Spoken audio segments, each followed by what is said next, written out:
You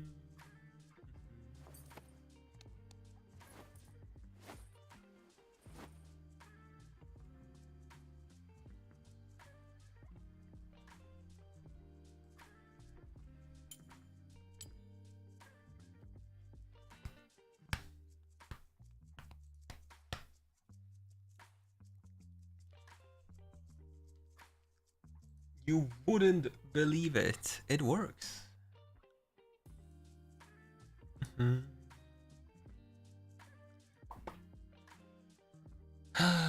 are live. Everything works. Dear Jesus. Now we just have to wait until everyone comes back. No.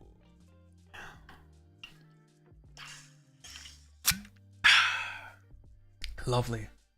Hello. Hello.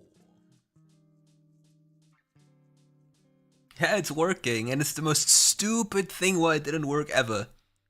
It's not even funny why it didn't work. I'm actually genuinely upset. I'll talk about Eyeball Collector and Zombie Ward in a second. I will. I need to create a little. And I'll just do this later. So as of now, I'll just do it now. Eyeball Collector and Zombie Ward in game have a weird finishing bonus because it doesn't tell you how much you actually gain, and unless it's more than it is in the client, at least for us in Europe, both are worthless. Rank will reset in a few hours, I think. Let me check. 6 hours and 7 minutes.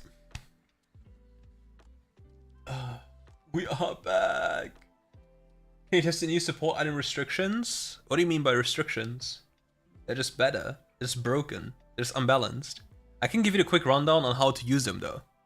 It's like the most easy run. I'll just do that. Okay, let's talk about support items. I'll explain it to you. Be gone, fiend. Be gone with all of this demonic creature stuff. I don't want it. Don't want to see it again. Worthless. Okay. Where are my support items? Okay, let's start with the coin.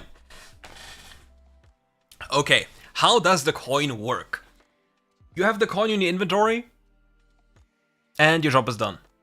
You just stand close to an ally, and as the ally kills a minion, you get gold. However, a new change to the support item is something very interesting.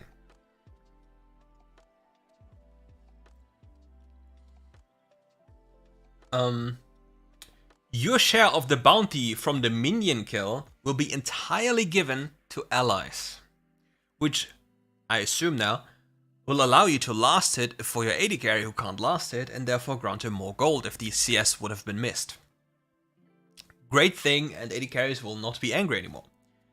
However, the functionality of this item is like super easy. As I said, you buy this item, you are close to an ally, and they last hit, you get gold.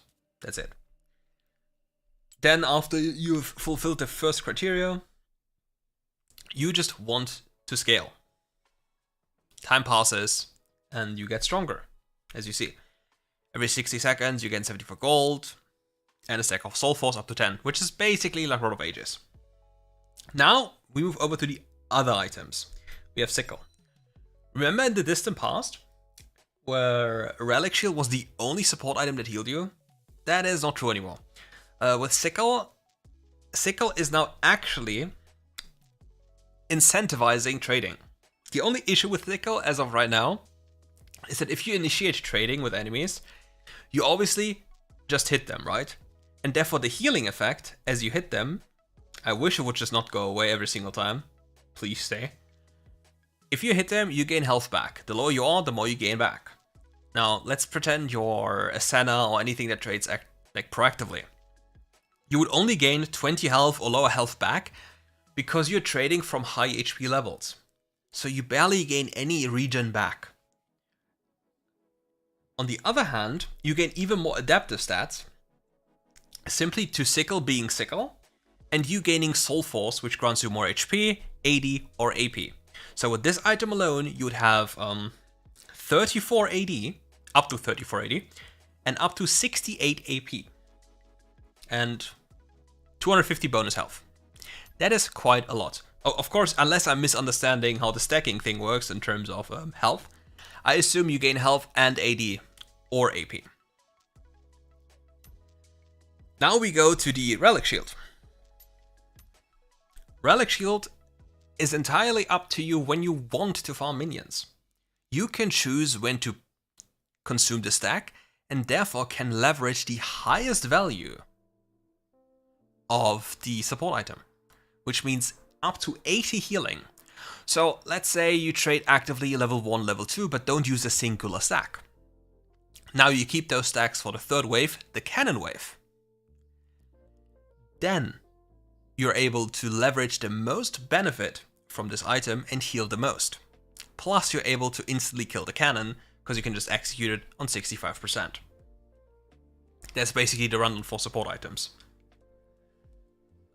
So what do we have here? I don't think Sona is a champion that's worth banning at all. Champion is a meme champion still, I believe so at least. Maybe I'm wrong, but at least before this patch, useless.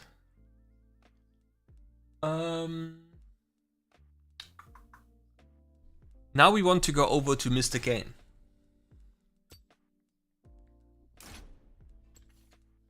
Well, I'll finish this one later. So, for Kayn, let's do the runes first. For Kayn, we want first strike for the most gold possible. Then we want to think about, okay, which tree is the best second tree to support what we are doing?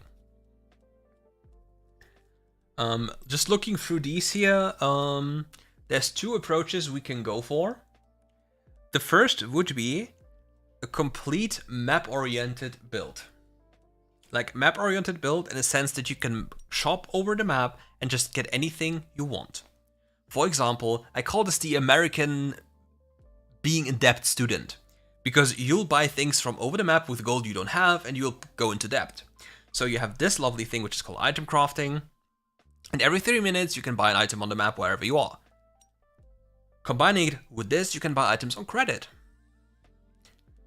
So you're not forced to go base anymore. With that in mind, as a jungler, if you have enough sustain, you can stay on the map indefinitely. Now this is something which is very beneficial for you. And for your last rune, you can have something like Nimbus Cloak. Now obviously you have to think about, okay, what else can I go for? What is a good choice to benefit this kind of build? Resolve tree doesn't look so good here. The precision tree, we could go for more damage, like Coup de Grace, Giant Slayer, or Last Stand, depending on what we're facing. Maybe we go for Tenacity, we don't know. But realistically speaking, if we want to have the most damage possible, we can probably look into Sudden Impact. The Sudden Impact rune will grant us Lethality and Magic Pen, which is very helpful for Kayn because the magic damage, or a big portion of his passive, or rather the passive of his, is magic damage.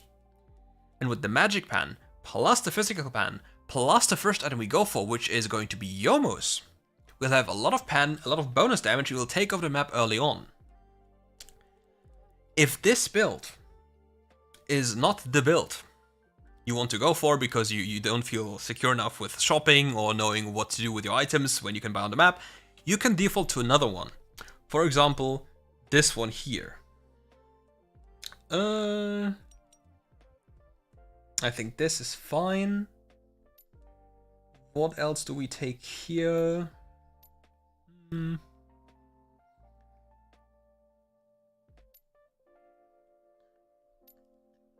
Realistically speaking, this is probably the highest damage we can get.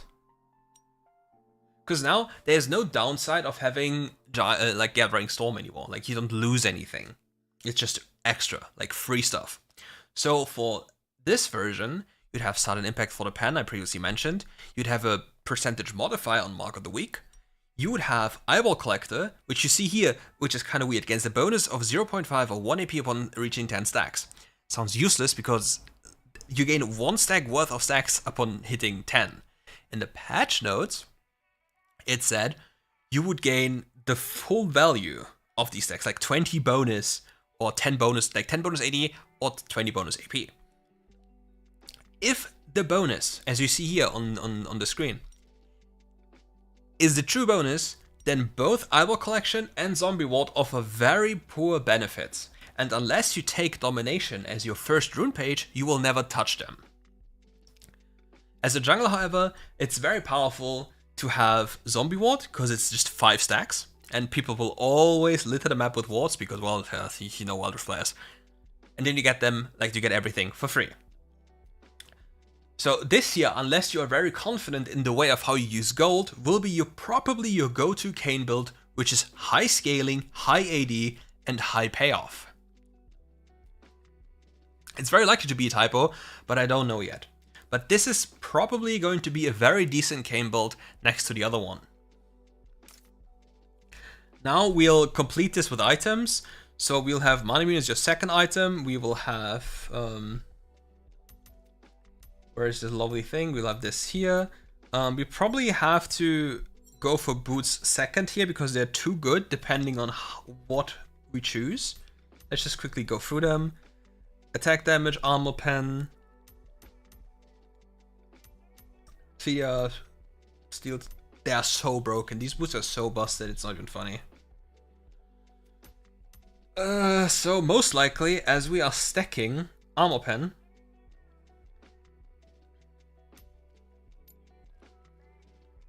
these could be fine, but honestly speaking, they're very expensive for only 8 armor pen. Because if you look, these give the same amount of AD, but grant you Omnivamp.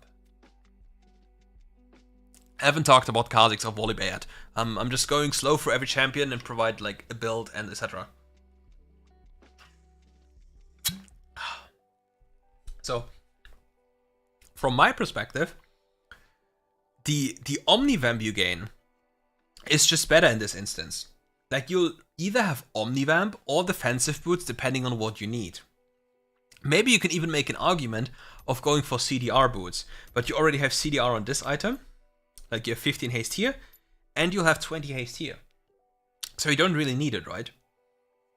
Now as we move over with the game, we want a percentage pen item. The moment you hit level 8 or 9, which is usually the second completion of your, like, it's the second item completion, you have around 23 to 24% of the last whisper. Right? Which is then the highest damage you can gain on that item. Now afterwards, since our entire champion, assuming we go blue Kayn, we will just go for this lovely item here. This item will grant our W even more damage, because don't forget, it's 22.5% on your very first crit item, so even if you only have one crit item, it's a 22.5% damage increase, which then again, as we increase the base number of our spell, will naturally increase our passive modifier, which is up to, I think, 55%. So these bonuses interact with each other, and obviously you deal even more damage. Great. With this build we have currently 5 items, and now we have 1 item slot available. Podfriend in the chat, true. Now, for our last item, we are basically free to use whatever we want. So, most of the time it's probably going to be GA. And for this item, we will probably complete it. Can I put this somewhere here? Yeah. And then you have a Zhonya somewhere. So if we go back, this is going to be your Kayn build.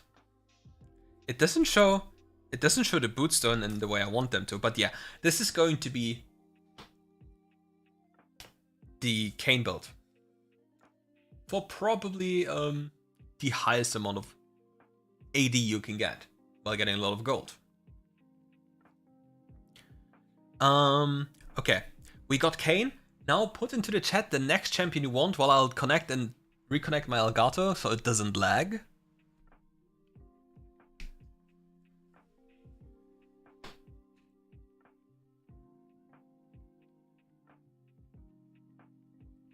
Let's see.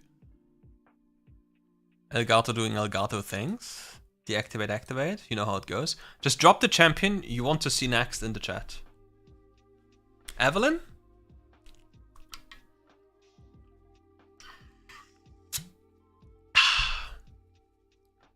New Dustblade, I think it got heavily nerfed. I don't think many people will buy it anymore. Camille.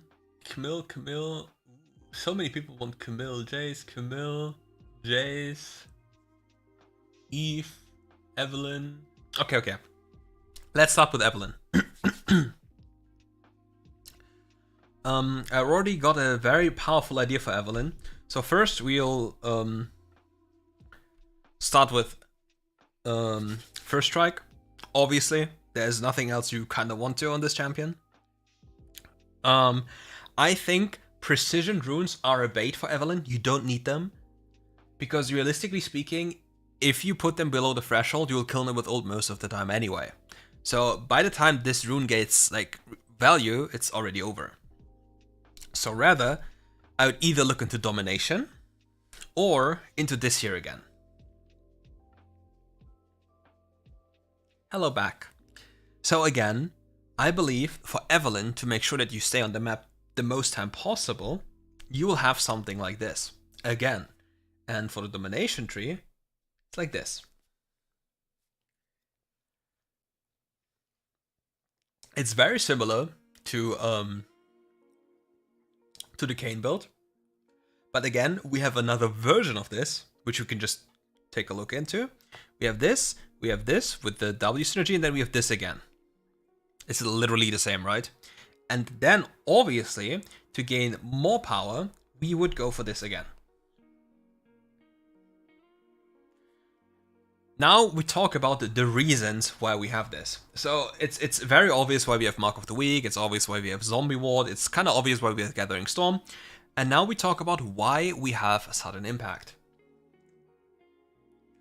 The reason why First Strike doesn't have the condition like on PC. It doesn't matter if you get damage beforehand, it only matters that you deal damage. Now think about Evelynn. She is a snowballing AP jungler. The more gold you have at your disposal, the crazier it gets.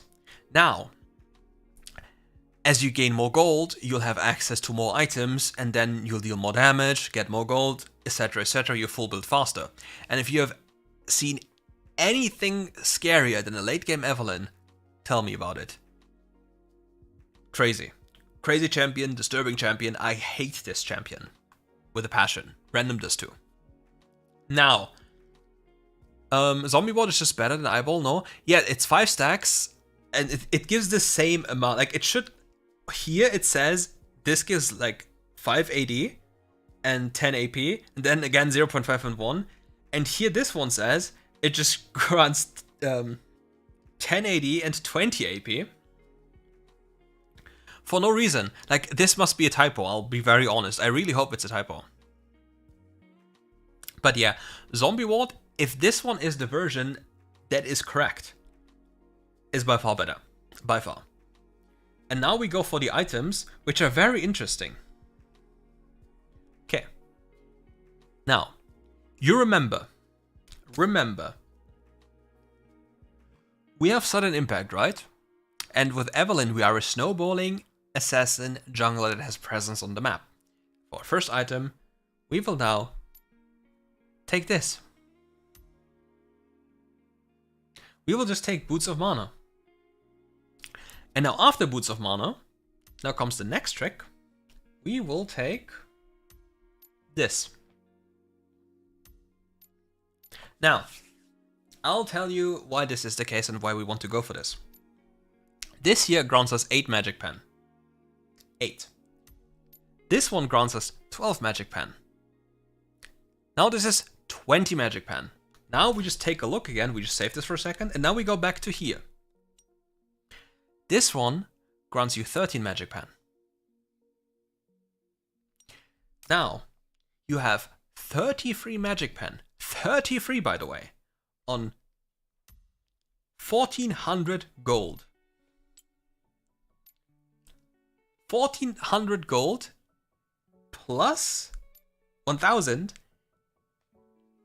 you have 33 magic pen.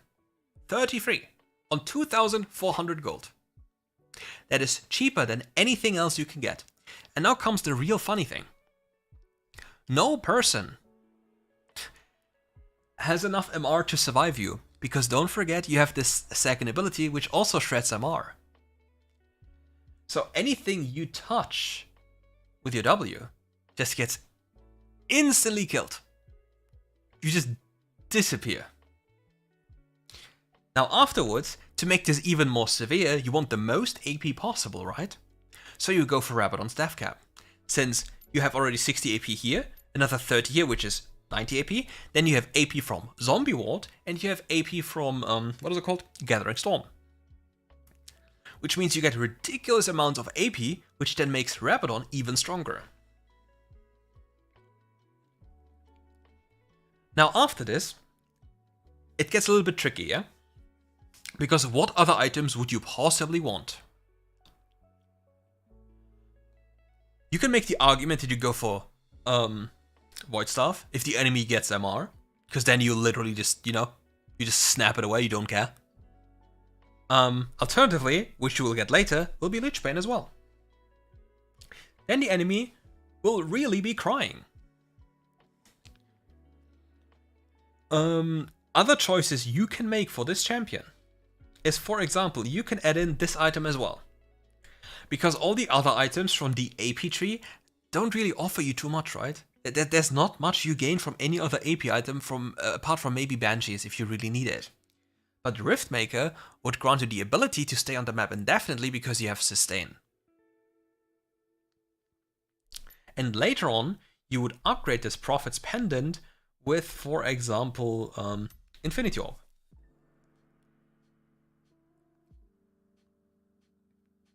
You can go for Soul Stealer,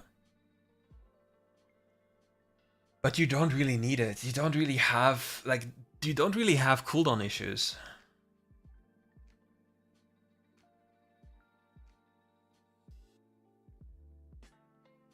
So you'd rather have the Infinity Orb, because here the reasoning would be, at this point you are so fed that the Q crit will just delete people. Like for Evelynn, you always want Prophet's Pendant now, like Boots, Prophet's Pendant, and then the other items you just suggested. And for your enchantment, you would probably, what would you go? I would assume you can go Protobelt if you want to. I assume Protobelt will be okay. So yeah. But it's stupid that it doesn't show, right? I don't 100% know if it triggers upon you applying W on an enemy, but if it does, then it's just even more perfect. But yeah, the entire build idea is here below, so take a look at this. Boots, Prophet's Pendant, Rabadon, and it's a done deal. Which sadly in this window, like, I can show it like this. Perfect, I can show it like this. Okay, perfect. We haven't seen Zed yet, no. But this will be a pretty busted Evelynn build. Sure, we can go, like I saw a lot of people say Kha'Zix, we'll go to Kha'Zix next. And then afterwards we'll go for Camille. We'll go for Camille after. Now we'll go for Mr. Kha'Zix. Where is the little bug? Okay, we quickly remove all of this. Again, we'll go for First Strike. It's the best thing we can possibly get. There's nothing that really competes. Just because I have to do it. These runes, again, can be very powerful on Kha'Zix. They can be, because don't forget, the previous things I mentioned still apply. Shopping on the map, infinite time on the map, etc, etc, etc. But I believe that most of the time, you'll see a build like this here, like this one here on the screen. It will just be very powerful. Like, you don't lose anything from Gathering Storm. Alternatively, you can think about getting Bloodline for Omnivamp. Because it's very powerful to have Omnivamp. And the same thing will translate into his overall item build. Because we'll just take Bloodline here, just for survivability. And for the items, previously, we would go for this item, right? Like Duskblade. Now, since this item doesn't do anything for us anymore, there's no reason for us to build this item. Like, it's only on the first hit, we can't reset it with ultimate, we can't use vision, we can't use anything with this, so there's no point. Like, we just go for Ghostblade. However, we will not go for Ghostblade first. We will go for these lovely boots here. Let me get the boots. These boots here. The reason again is, they provide us with a ton of AD.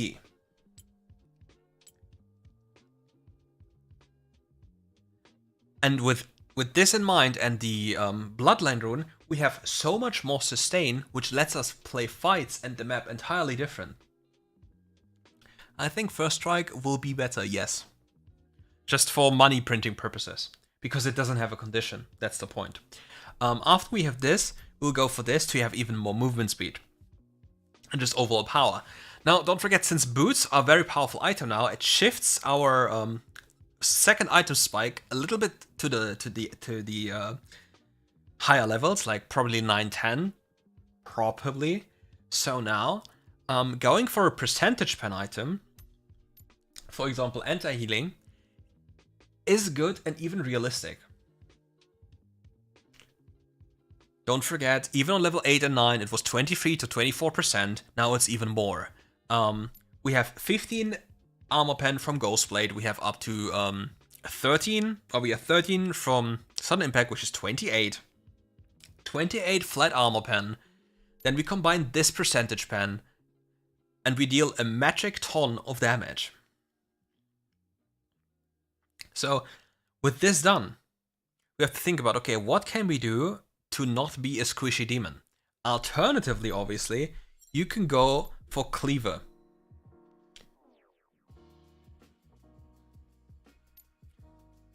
Because this item, needlessly to say, it makes you tankier, grants you haste, grants you damage as well, you know? It's like less burst damage, but it makes you tankier, and therefore you can maybe stick in fights or stay around the fights longer. It's just something you have to make your mind up.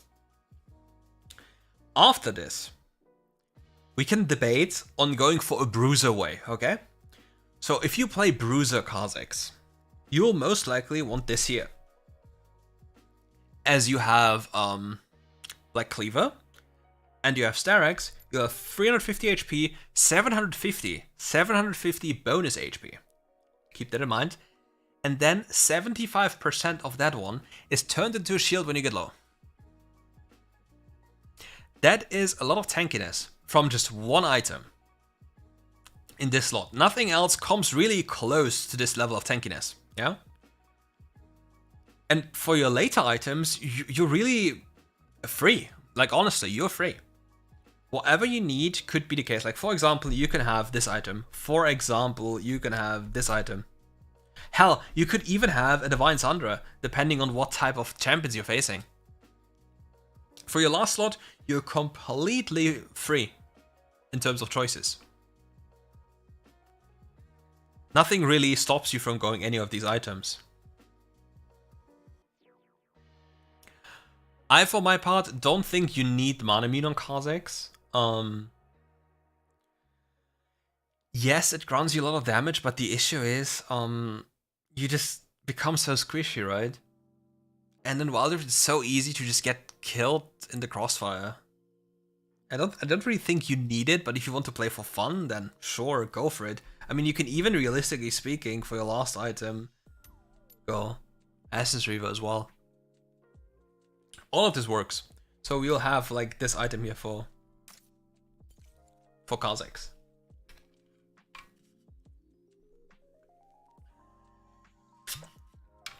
You don't really need Collect though. It doesn't really do anything for you. It's a fun build. Oh yeah, and obviously the enchant would be where is it? Where's my Zhonya's? Here would be Zhonya's.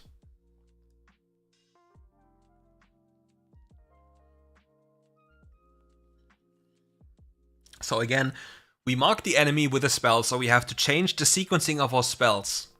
Because we don't want to start with Q, we want to start with W, unless I misunderstood this. Using abilities to damage enemy champions will mark them as weak, increasing damage taken by 4 to 7. The mark disappears after they take ability damage 3 times, or after 7 seconds pass. After an ability damage to a champion, cause them to take increased damage. Okay. So, from my assumption, if you hit them with a spell, your next spell afterwards deals more damage. Which then, in my perception, means I need to hit them with W first, to then hit them with Q, because I want the most damage increase on my Q as it's my highest damage spell. Because if I use my Q for no reason, then my highest damage spell is gone and my damage isn't amplified. This is something you just have to keep in mind, I believe. At least. Okay, we said we'd do Camille next. Okay. Where is Camille? Okay. First remove all of this.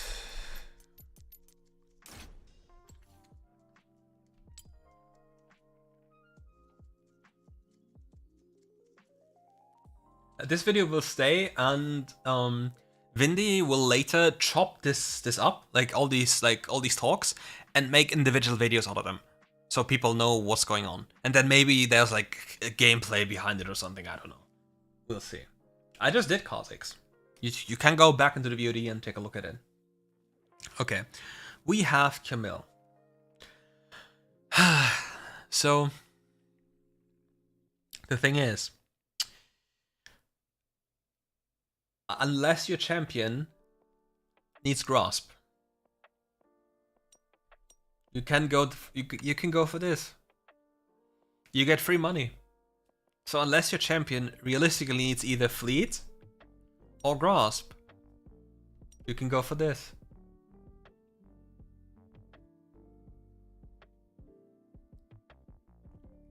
Now afterwards, we need to think about what's a possible other choice. Like, what other rune do we want to have? For Camille,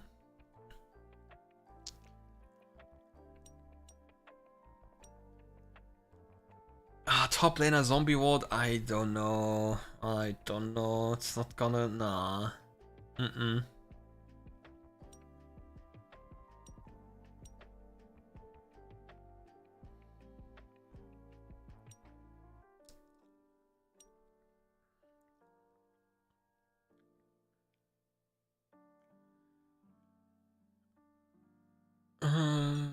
I mean, this could be a very offensive Camille build. Hello, thank you for the donation. I'm from Germany. I am from Germany.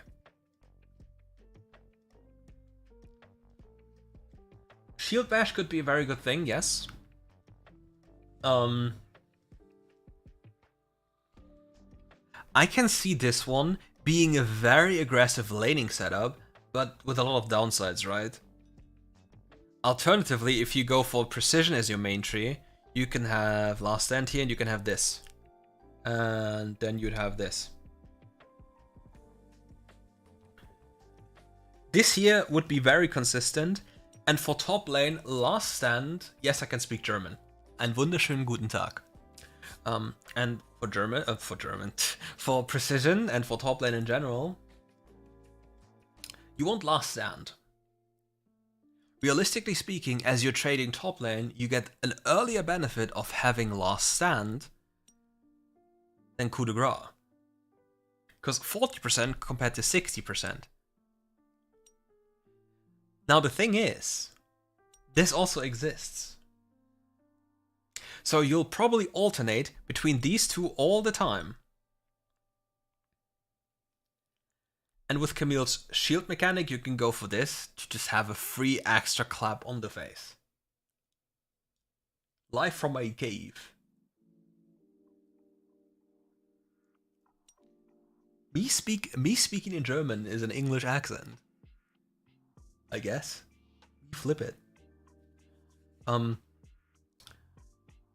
Anyway, like for Camille, I think there are probably multiple setups you can run. I believe this is a valid setup. The other one I ran is a valid setup. Another valid setup is probably going to be a very defensive one.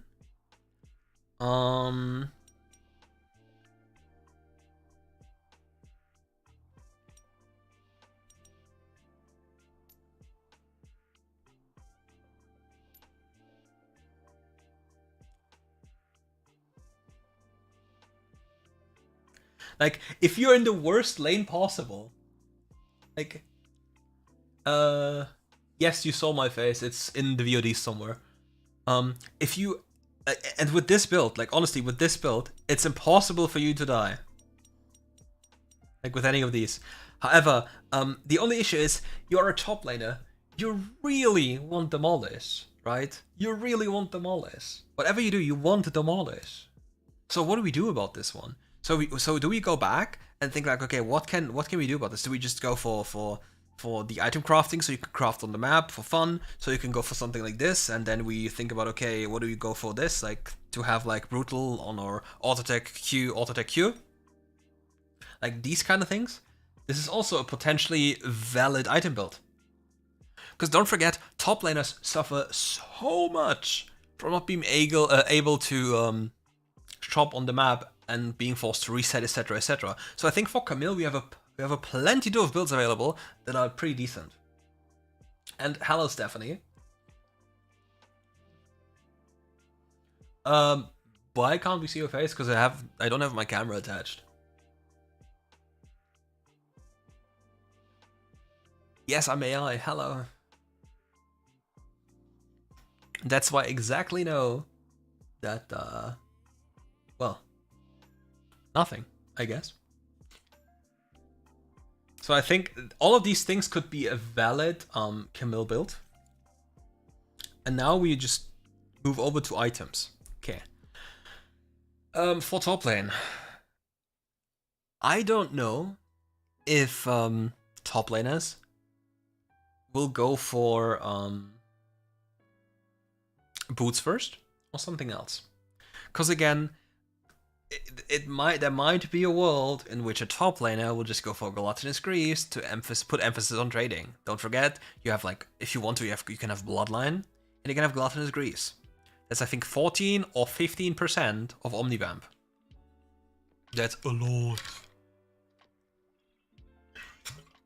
I haven't done any of these 4 yet.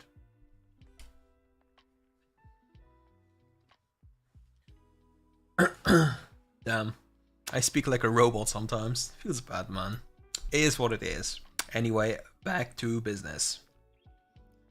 So we have Divine Sandra. Then it's probably gonna be a Hullbreaker angle.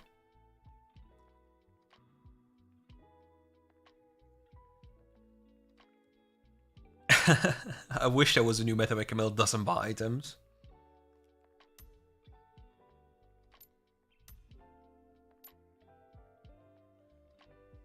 One more item. I mean, now it gets into situational items, right? Like, a lot of these things are situational all the time.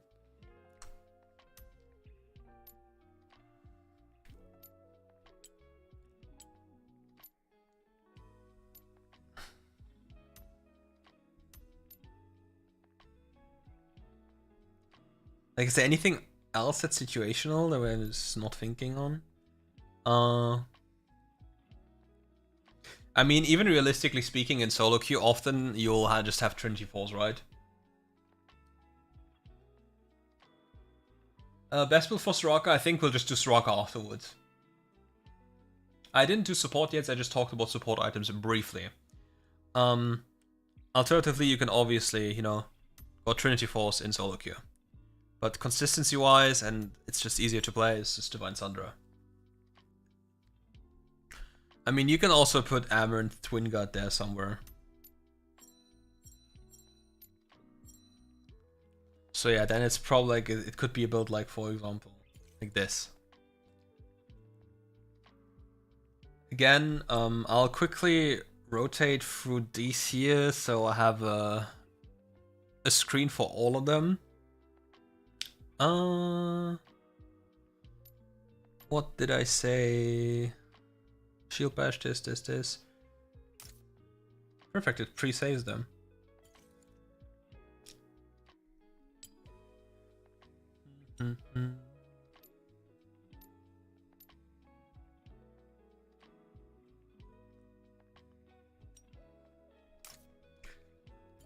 Just quickly going through them, so I have multiple screens on multiple builds, so Vincent isn't entirely confused. Did I forget one? I don't think so. Anyway, we go over to support champions. Let's go to Soraka. Oh, my cat is here. Hello. Cat.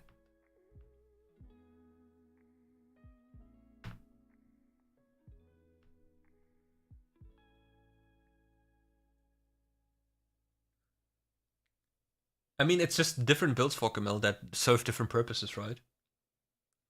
Vincent is currently editing something for Diablo for a client because the season is starting tomorrow, so we have a lot of work to do for them, and that's the reason why I'm doing this stream, so we can then later chop this stream up into different VODs, into different videos, and then upload them because time is really an issue.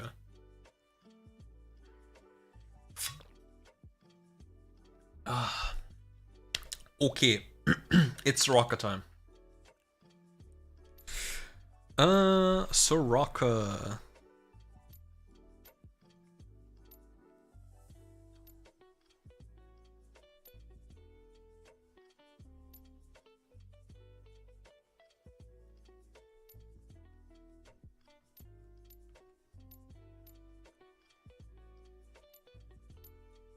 Okay.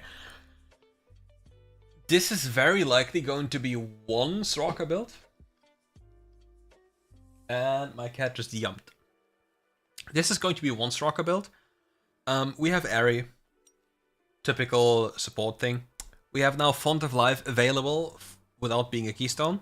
Very nice for Soraka. You hit an enemy champion with a Q or with an E or whatever, and then you apply this mark, you heal yourself and allies even more. Pretty simple.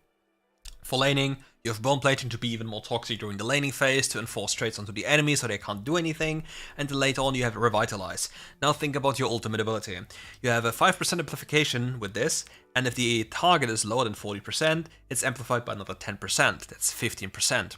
Now we have another enchantment called Cup of Life, Cup of whatever, which is another 20% as well. So with this and the cup, it's 35% heal increase on your ultimate, which is inherently increased by 50% if the person is low. So I think it works like this. You ult them and your ult value, the first ult value, is increased by Revitalize and the cup, and then later on it's amplified by another 50% from how your ult works. And then we have an enormous number of healing, like burst healing. To get even more AP, I think Zombie Ward could be a very, very powerful thing to add more AP to our build. Because Soraka really loves having AP. I think this will probably be the build we want to go for. Maybe we can make an argument that you can go for Transcendence for more CDR, since you're lacking CDR right now. Or maybe even Futures Market or item shopping. That kind of depends, yeah? But most of the time, I believe, it will be Zombie Ward.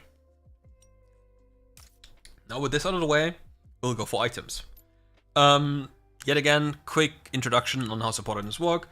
You buy Ancient Coin, you basically stand next to an ally, ally kills minion, you get gold. Relic Shield, there's a minion you want to kill. It turns orange, like the HP bar turns orange. You kill it, you get gold and healing. For Sickle, you hit an enemy, you get healing, you get gold. Also, all support items feature the same. If you lasted a minion, if I understand this correctly, your ally will be given the gold you would gain from the minion because you have the support item. Now for Soraka, you realize that if you spam it, nothing is gonna happen, right? So just to spite you, I'll do Fiora very late. Anyway.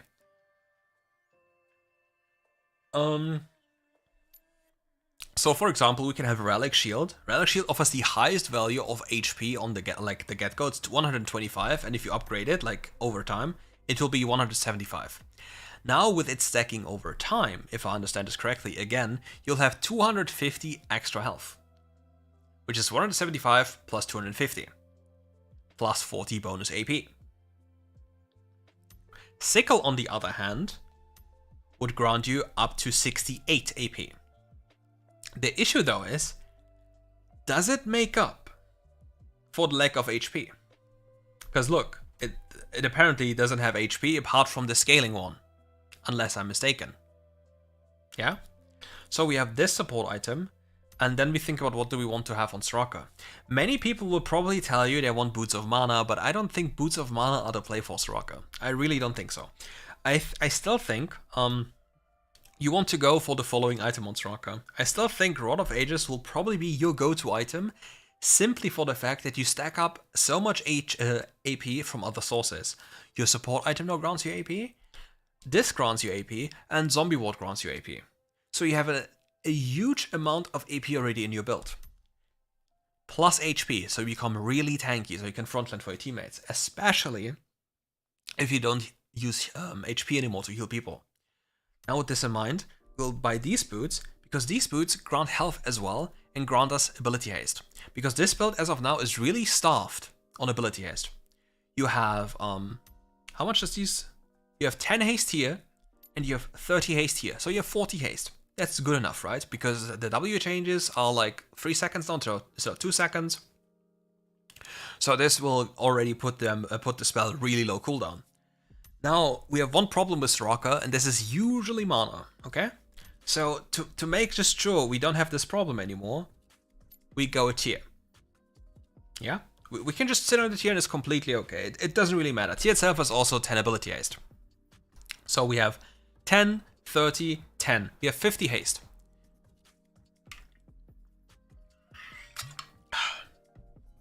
Her Q isn't transferred anymore to allies, so it doesn't matter anymore if you spam it. Like, it doesn't matter anymore if you heal your ally. Well, you have the Q active on you. It doesn't change anything. You just want to spam W.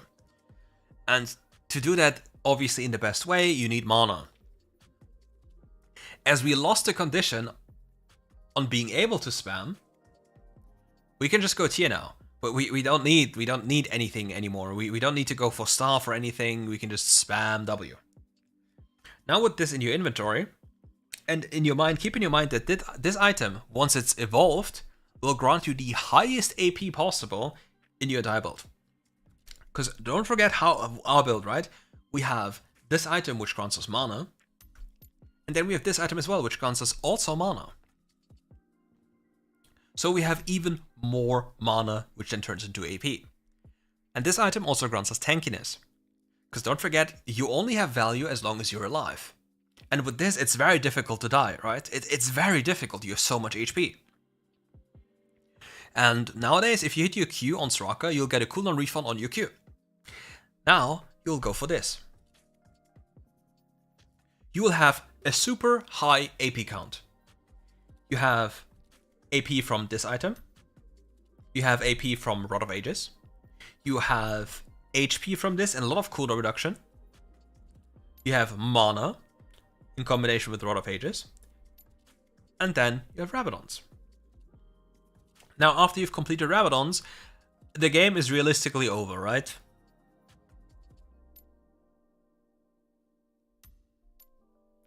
Let me count for a second. 1, 2, 3, 4, 5. Yes, this would be the full build, and then you would go for... Obviously, you would go for the enchantment earlier, right? You would go for it earlier. Don't worry. Where is the lovely cup? Okay, here's the cup. Okay. So let's go out now, and we'll take a look at the build. Okay.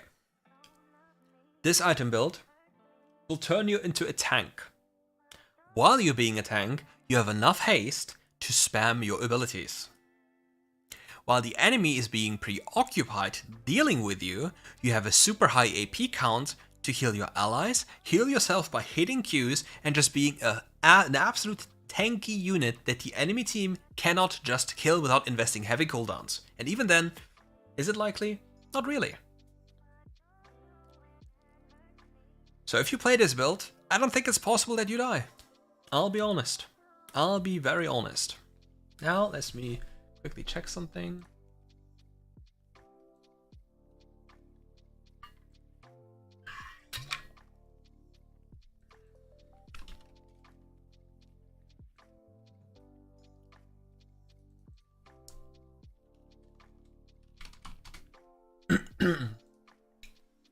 I said I'd do Janna next, right?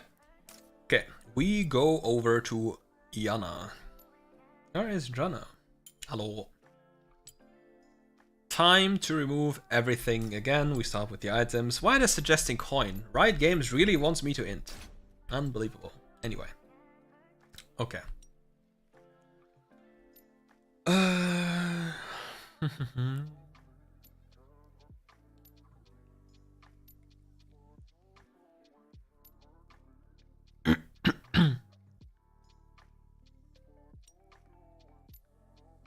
Oops.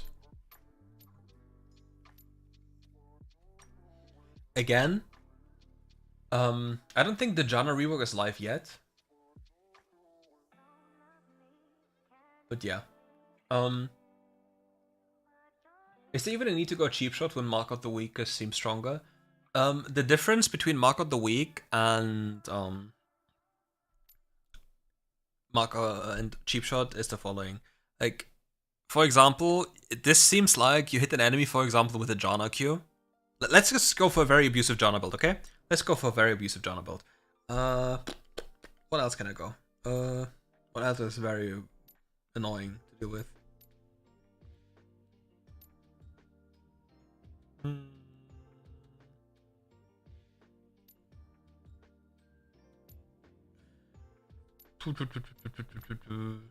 I guess we'll just go for this. For example, this.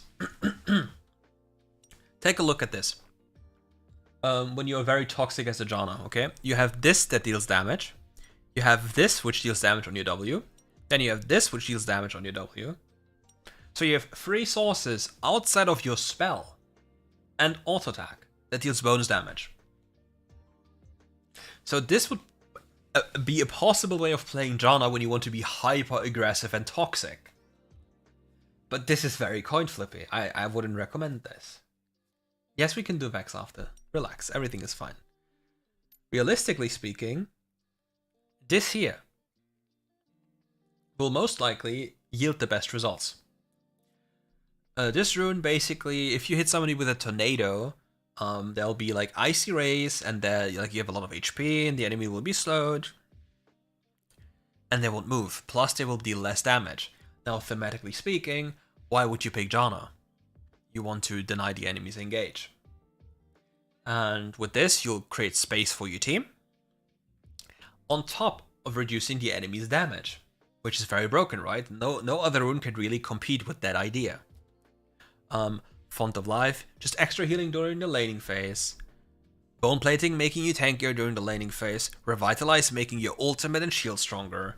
And here again, you have Zombie Ward. However, if Zombie Ward isn't good, like if it's really bad for some reason, you can still go for Gathering Storm. And then you're completely fine. Like, cheap shot is like more of a cheese setup, right? Like, you would cheese people with a lot of cheesy runes to deal damage which they wouldn't expect. Because you'd hit them once, like it's a hit and run basically. You hit them once, you peace out. Then you do it again, and then they're so low that you would all in. So now we go over to items. Again, I still believe that this item, due to the tempo on the map, that it allows you to have, like, you're allowed to clear minions plus the HP of this item, just generally. It's just too powerful. Hecarim gets released on the 23rd of August, I believe, which is very late. And again, since Janna is a champion which, similar to Soraka, can go this item for high AP values, she becomes a tank. Right? Now after this, we go for this as well. Again, we think about this setup. We have HP from 3 different sources. We have scaling AP, and we just turn into a tank. While again, compared to Soraka, however, we are not forced to build it here because we don't have mana issues at all, and then we just go Rabadon. We have super high AP values. I think with this setup, you will have, on completion of these items, about 500 AP.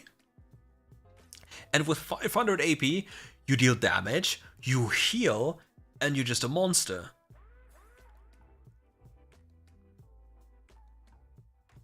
Don't worry, you're welcome.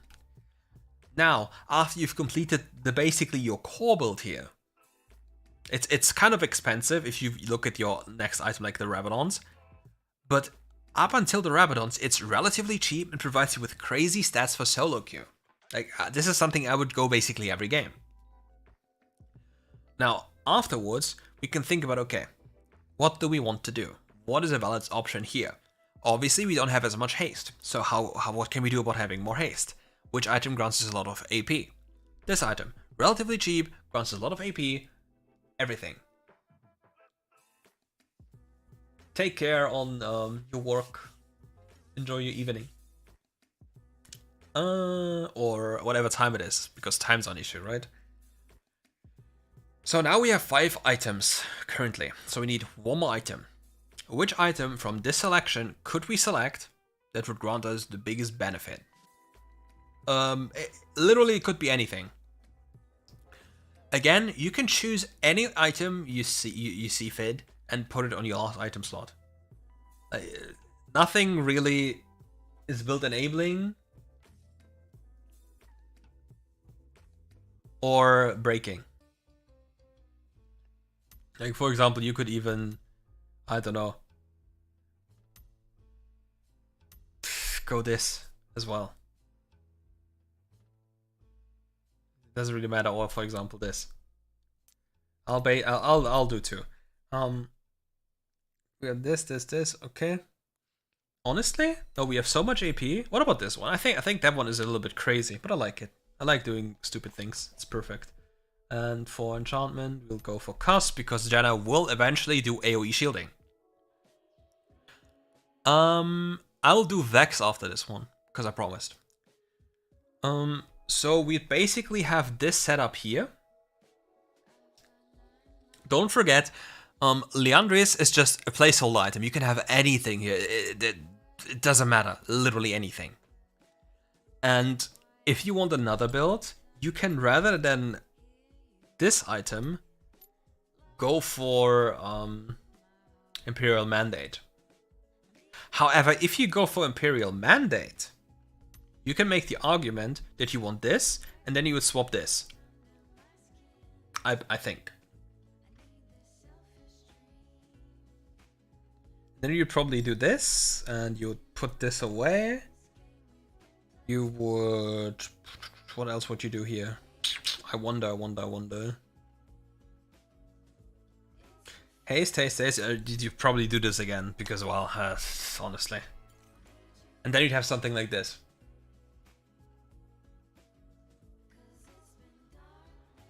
Yeah, you can have Morello as well. Anti-healing, basically. Yes, I mean, I can put it there.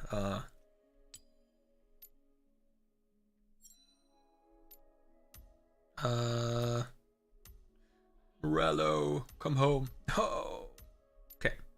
You'd have this, and then obviously this. So that would be something like this, right?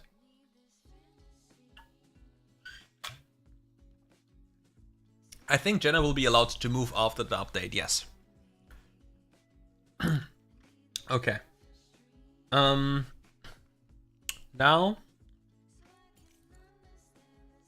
Wait, I can save them, no? Can I save them somehow?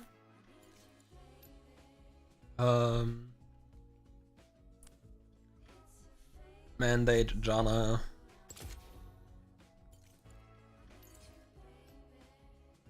Ugh.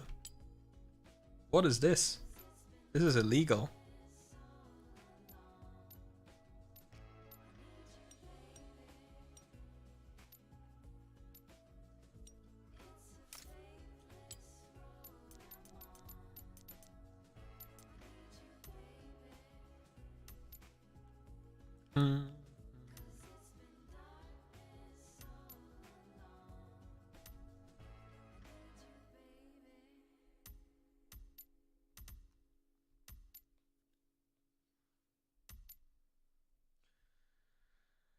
I just say stuff. I'm on 5 items, so now I need this here. Then cusp, and then I would obviously put anti-healing somewhere.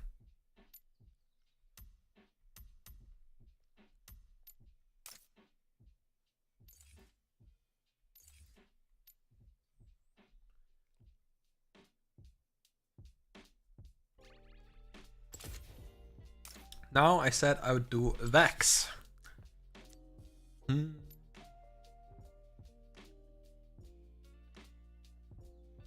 Where's the Lily Waddle? Oh, here we go.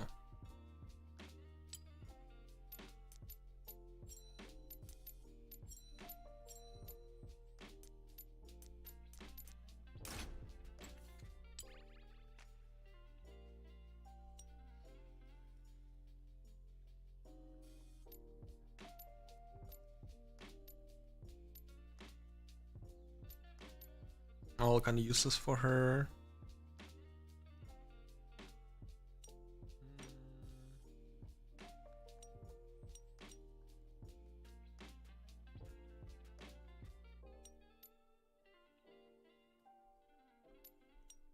I think this one he could be pretty decent.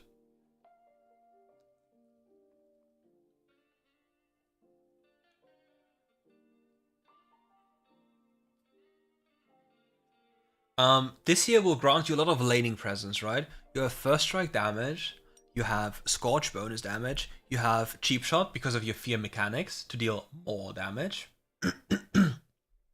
And you can just go Zombie Ward, right? You can also make an argument if Zombie Ward sucks, you go in Genie's Hunter so you can go for faster Zhonya's resets, right? And then here, Giant Slayer if you play against people that have a lot of health. Alternatively, you can have Coup de Grace, Last Stand doesn't really do anything for you, or Gathering Storm. Like, this will probably be what you'll go for.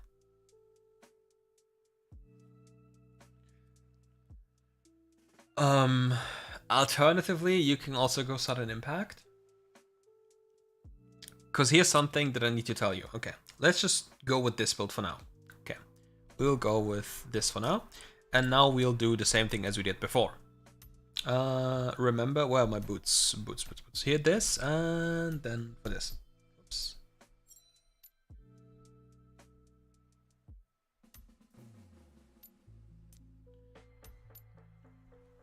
Like here.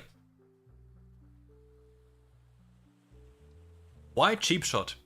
Well, in case you didn't pay attention, you have First Strike, you have Scorch, you have Cheap Shot. Those are free sources of damage, bonus damage, that you trigger on any spell you hit an enemy with as you are fearing an enemy. Now you tell me if it isn't really toxic during the laning phase to be tagged by one spell and then be absolutely destroyed by that one.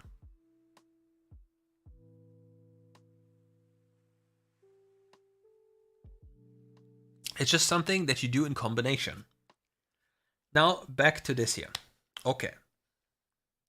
With the new introduction of the mana boots, you have 8 pen, you have 13 pen from Sudden Impact, and you have Prophet's Pendant.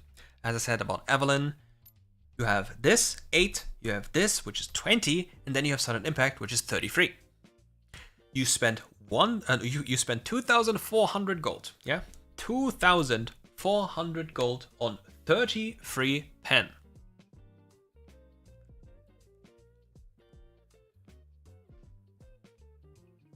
Having 33 pen then makes your life kinda nice, right? And the enemy can, like, nobody realistically can go these boots first. Like, imagine, how can you go these boots first? You're just basically punishing yourself, right? You can't go these boots as a laner first because it doesn't do anything for you. And the build path towards them doesn't even feature magic resist. So the person who buys these boots, yeah, has to spend 1,350 gold to get them. So by the time the person has them, you'll already have your pen and your Prophet's Pendant, because the person who's buying them is still on their way to complete their first item, like their first real item. And if they buy boots, then buying these defensive boots are not going to save them, right? They're gonna become tankier. But yeah, that's it. But then they can't really fight you. Not to forget that you have more mana regen, which allows you to spam more spells, because having 200% more mana regen is quite a big deal. Now, as we move over, we can make the argument of going for this item here if the enemy is building magic resist, if you really need it, and then we go for this. Now we have 5 items, and we can think about something else that we want to, which in this case probably is going to be the completion of this item, and then we have to complete. Then we can just buy another one with this. So we have 1, 2, 3, 4. We have. Is this even correct? Am I stupid? 1. Yeah, it's 6 items. We have 6 items. Vindy will chop this up. So yeah. So we have 6 items here, and a plenty of these items is providing magic pen. And then obviously we want this lovely thing here, so we don't die like a pig. And then life is gonna be wonderful.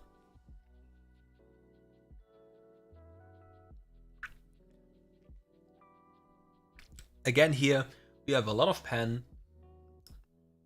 a lot of AP, and we just destroy people. This here is going to be a very lane dominant build, right? Because you have multiple things. Let me just go for this then in the preview. This is a very lane dominant build, right? You have 3 different sources of lane bonus damage with First Strike, Scorch, Cheap Shot. You have bonus AP from Zombie Ward. Alternatively, you can take another rune if this rune turns out to be bad, depending on like scaling in the game. And you have Giant Stare, which then amplifies your damage by 14% against tanky targets, which will exist in your games. So yeah, I think this will be the most lane dominant build you can have. So I'll just go with this one because it's absolutely demonic. I forgot which champion I want to do next. I'll just do Karma.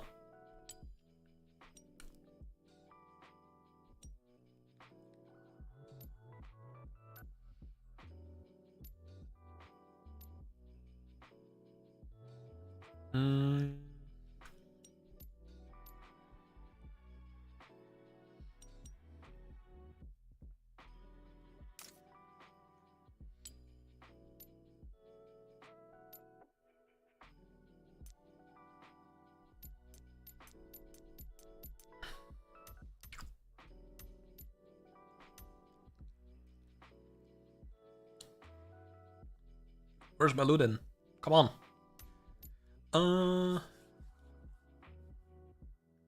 Senna.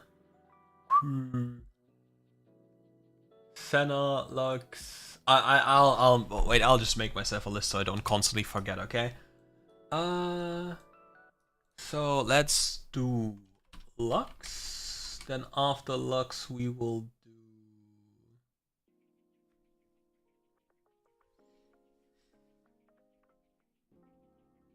I mean, yeah, that's the thing. That's why I suggested Sudden or the other rune in that same tier. What did I want to do? Lux, Jayce, Zoe? Lux, Jayce, Zoe, Gwen. Okay, and then I'll reassess the situation again.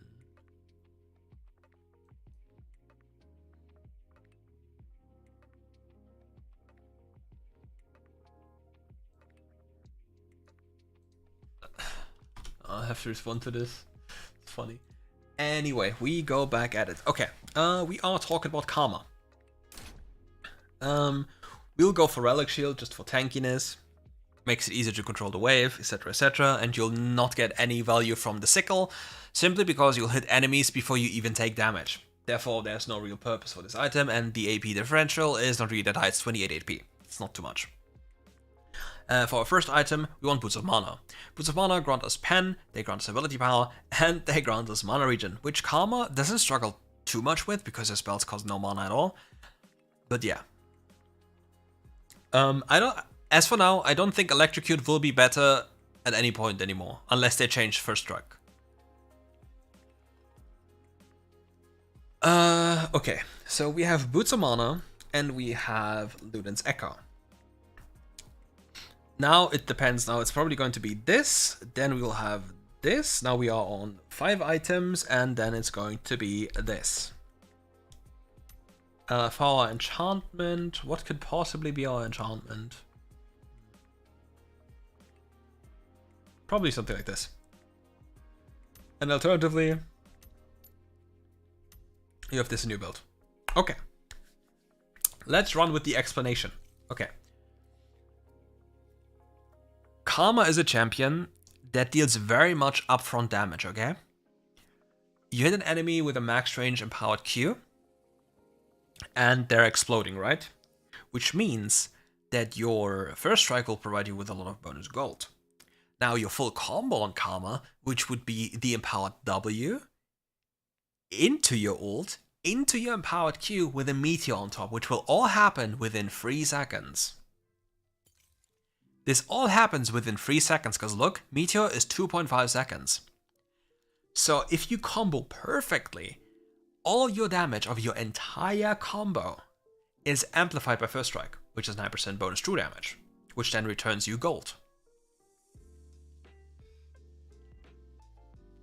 Now, to have this in mind again, to make Karma even more toxic in lane, especially having the idea that people will maybe shy away from having bone plating, you will have the most brutal and annoying toxic laning runes possible, which is First Strike, Scorch, Sudden Impact, then you'll have Zombie Ward if it's a very good rune, for example, and then afterwards you'll have Giant Slayer.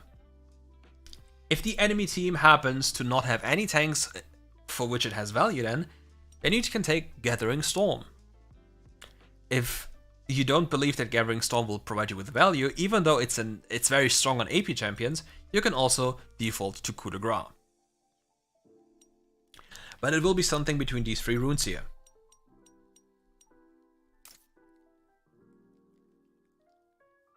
And this will literally obliterate people. Because the thing is, don't forget, you gain a lot of bonus AP from your support item, you gain bonus AP from Zombie Ward, bonus AP from your boots, which will then translate into more AP from, for example, your Rabadons, which then, with all your items combined at the super late game, will give Liandry's an even more powerful burn, which will decide a fight before it even starts with just 1 empowered Q.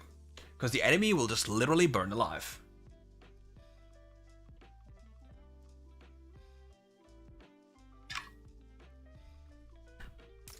Now we wanted to do my list. Lux. Lux.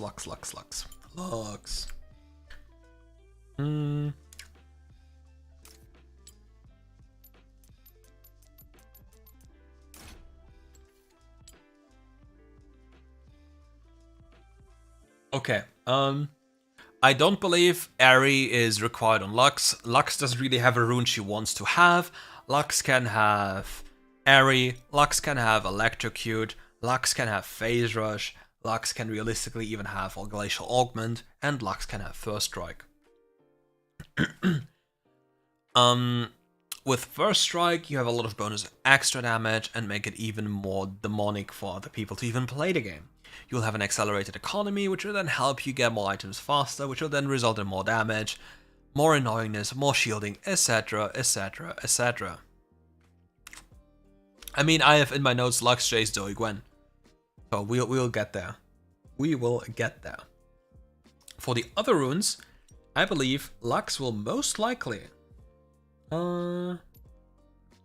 Again, we can think about the following setup here. We have First Strike, we have Font of Life to give our allies some healing back, we have Bone Plating, and we have Revitalize. Revitalize makes our shield stronger by default, and it's just very annoying to face. With this, we have a lot of extra damage and make life living hell for enemy people. So this here is going to be one build, okay? However, we can basically use what we used on Karma before on this champion as well. Pure lane domination, pure toxicity, pure annoyance. And needless to say, you can alternate between these again.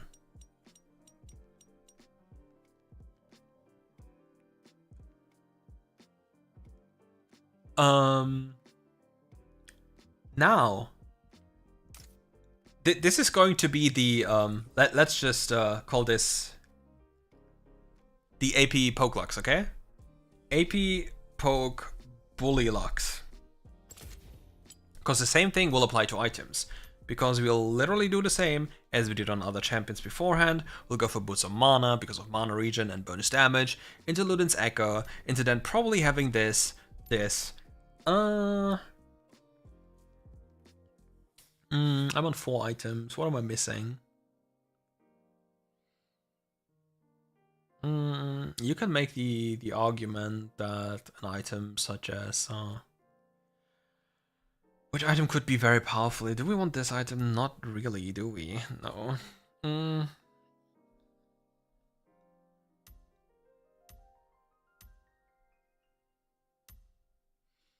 No, we don't want this item. Even though we are AP, this item is still very broken, and then I mean, theoretically we could just go this here, and we can go for this, and we'll add the anti-healing part on top. Okay. This here is going to be a super burst heavy carry bully locks, okay? This is all about bullying, all about fighting, all about killing. It is not a very supportive build. This is going to be for mid lane. Now we can still change things up because we still need to think about. I need to change things for a second because we need to support item in here as well.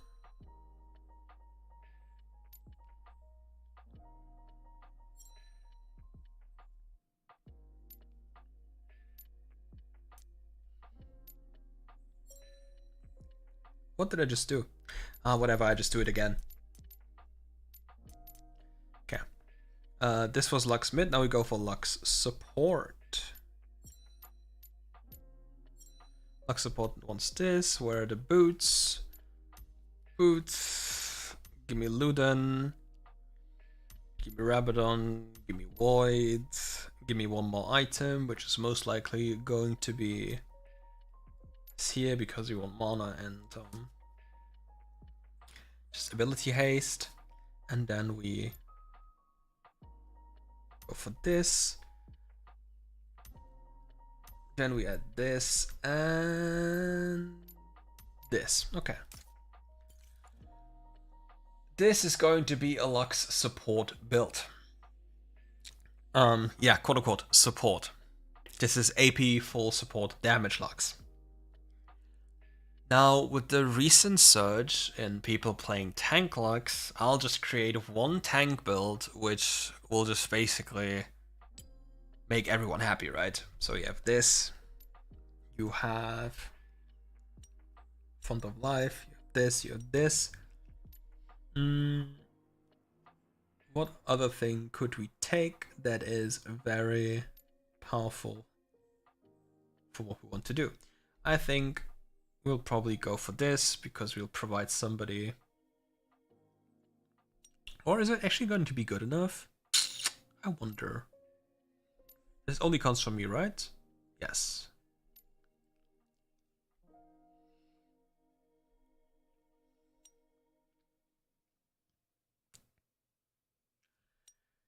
Can this be the play? Like, this rune here is probably one of the most broken runes. Chronicler, I'll show you a build that works on tank Lux and isn't completely worthless. Okay.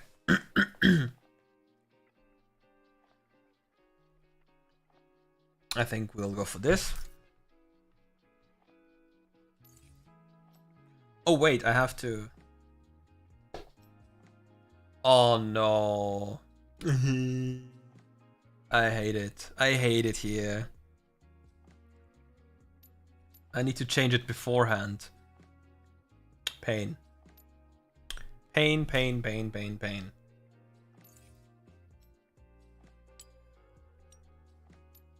But luckily we are getting really fast with this, so it's not too difficult. Tank Troll Lux.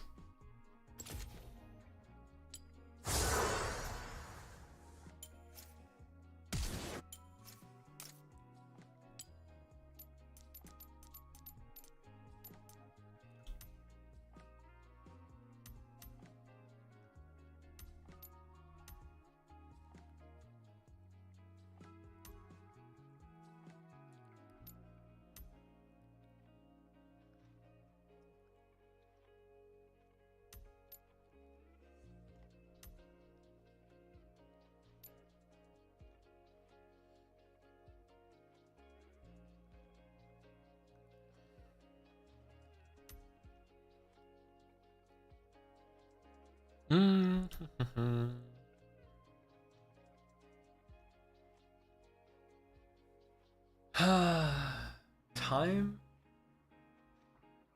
to create the most griefy tank Lux build. Okay. We have HP, we have HP. Do you want this already? Or something else? I think now it's fine. We have 5 items, so we want 1 more. Which item can we take that makes it even more annoying?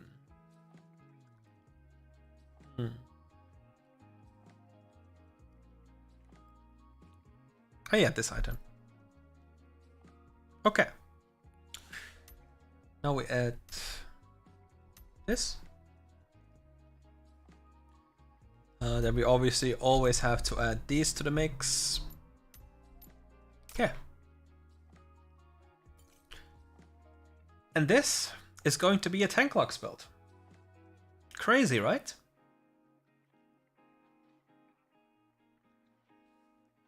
Amazing.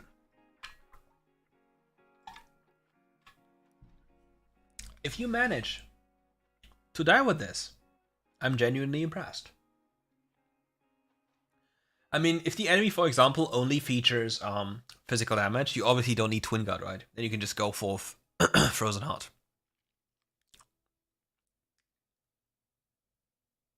And Visage is just for more shielding on your W. It's just a high increase. Since your like Lux W has barely any AP scaling, it's 10% plus 20%, so 30%, right? So on 600 AP, it's 180 bonus shielding. It's not really that much of a difference. However, you deal like a lot less damage. So this build will obviously completely cut your damage and will turn you into a utility shield bot.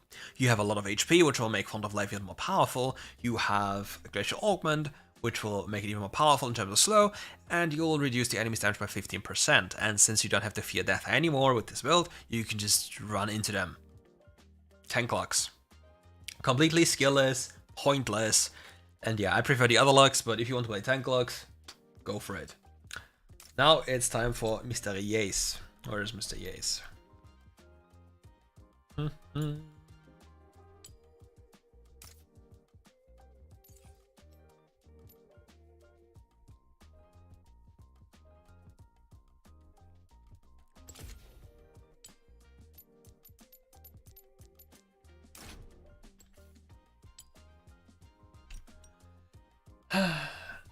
Again,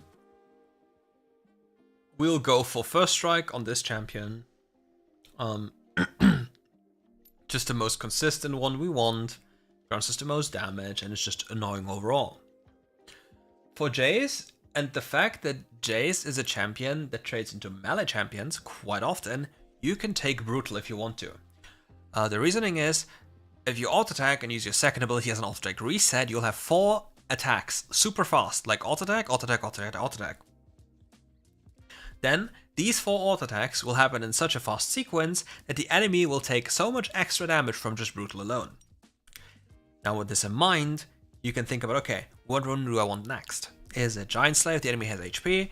Is it Coup de Grace because the enemy will be lower HP than I will at all times? Or will I just go for Last Stand? Most of the time, you'll most likely alternate between these 2 here. For your last rune, since your champion will not have any access to any sustain, Bloodline would probably be your go-to rune.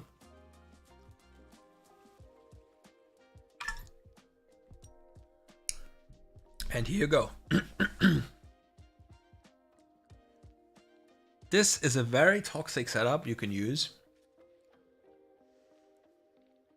for Jayce runes that will grant you a lot of power during laning phase with a lot of gold you gain.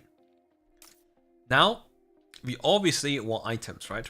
So what items are the best for Jayce? For laning, like if you play lane Jayce and have the luxury of going for it, you can have Monomune as your first item. However, with the new boots in the game, you have to make a choice, right? Do you want to be like a lethality Jayce? And then you can think about boots of dynamism with sudden impact and Yomos. Or you think about what I said earlier and just want to be tankier, right? Again, having sustain allows you to go for different trading patterns, then staying on the map for longer, acquiring more gold, and going for different type of plays. So you'll see me just often recommend vamp builds because I really like them and I think they're really good. After this, it's time to go for our next item. What can we potentially go for to make ourselves tankier? I think there are two choices we can make. Number one is Cleaver, and the other option we, in my opinion, have is Hullbreaker. This allows us to be very tanky. Now, obviously, we need to go for percentage pen. The latest now. We need percentage pen, right? So, which is either this item, or it is going to be the slow item, Cyrilda's Grudge. This one here. Now we have to make a decision. We have to choose between Steraks or, which is the highest, like it's a crazy bonus damage, right? Essence Reaver. This will be crazy strong. And yeah, this is the idea for Baron lane.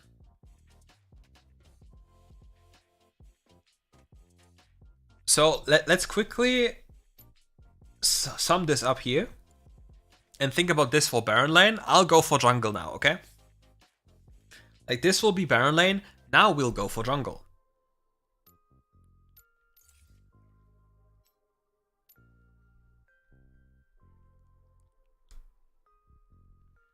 Jungle. Okay.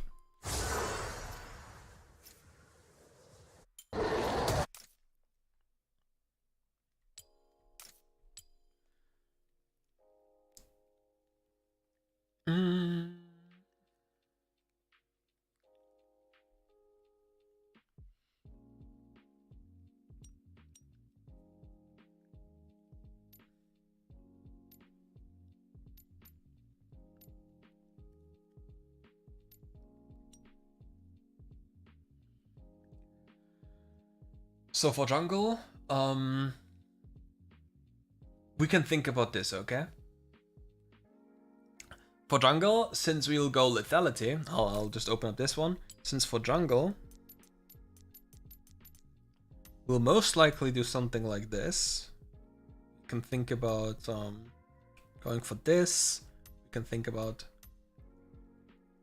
going for this. So, the thing now is, Jayce has a reliable way of proccing sudden impact. That is 13 pen. 13 pen plus 8 pen. It's 21 pen. 21 pen plus 8 pen is 29 pen. So for the small investment of 2,500 gold, we get up to 29 pen.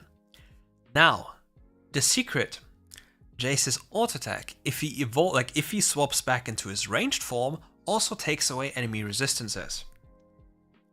Percentage of that one. With that in mind, this becomes even more powerful. So you basically remove a big portion of the enemy's armor and allow yourself to snowball, which in this case would be the Yumos completion. After the Yomu's completion, you really want this item. For now, I don't really know how I want to certainly place this Manamune, but you really want it because it adds so much more damage to your combo. After having this now, we want to go for a percentage pen, because it grants us the highest burst range like possible, right? Like we want to have this, and after this, we want to have this.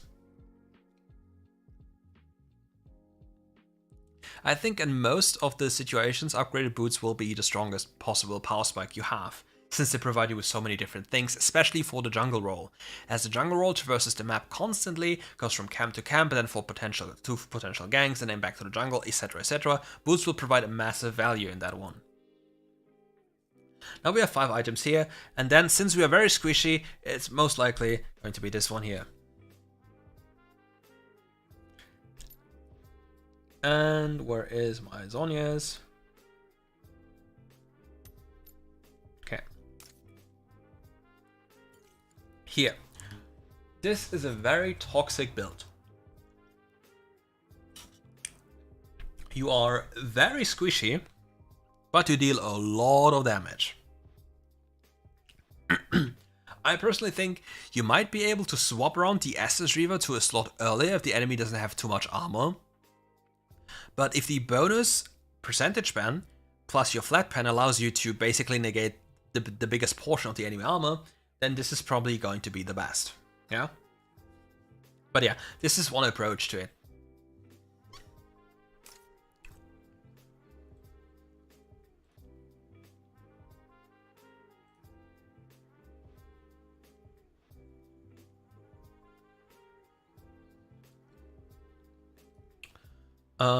We will go for Zoe next.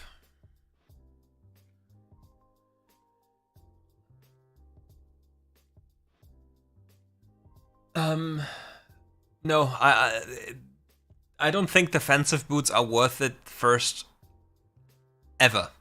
The reason is, okay, let's put it this way. You play, and unless you're literally the weak side of your team and the weak link that is dedicated to just not die, you'll go for these boots. Because the issue is with these boots, you won't be able to do anything. Yeah?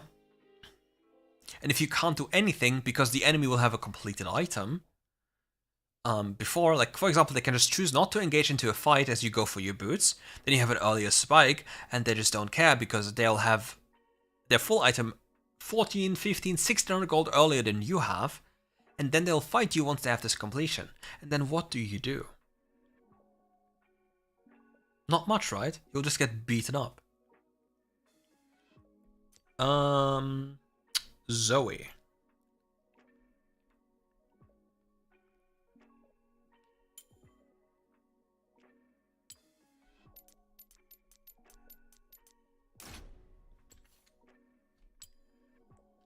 So I think it's no secret we will go for first strike.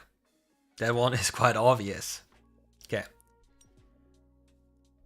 Here are your Zoe runes. I know it was very hard to put them together, but yeah, these are your Zoe runes. First strike, dealing a lot of bonus damage. Your entire trading pattern on Zoe is hitting the enemy with either a max range E to put them to sleep and then full combo them, which then puts emphasis on Mark of the Week and sudden impact. Or you just go for first strike, sudden impact, Mark of the Week, Vision Ward, and Giant Slayer. Your entire combo, your entire champion, is literally based around one certain combo. Which makes this one the best setup.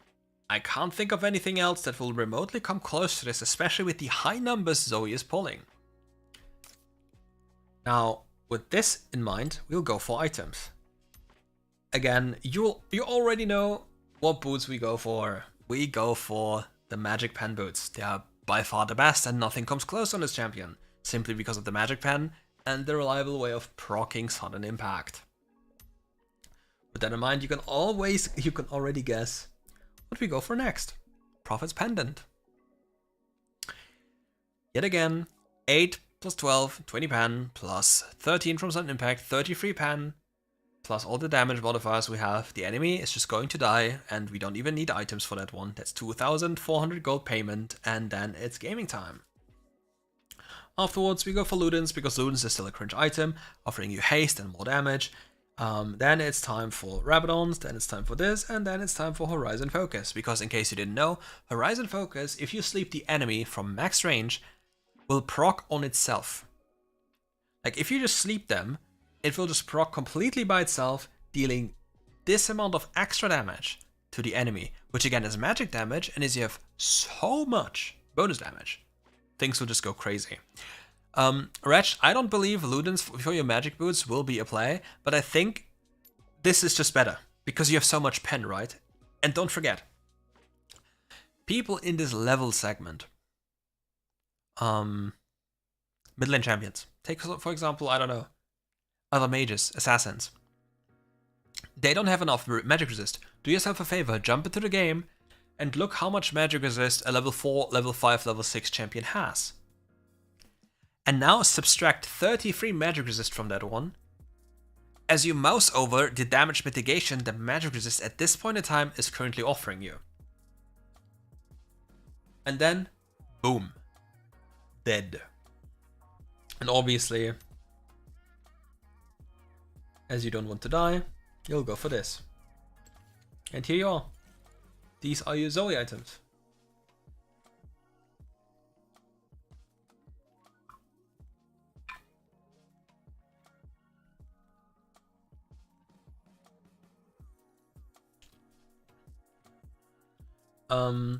I said next up we go for Gwendolyn. Let's go for Gwendolyn.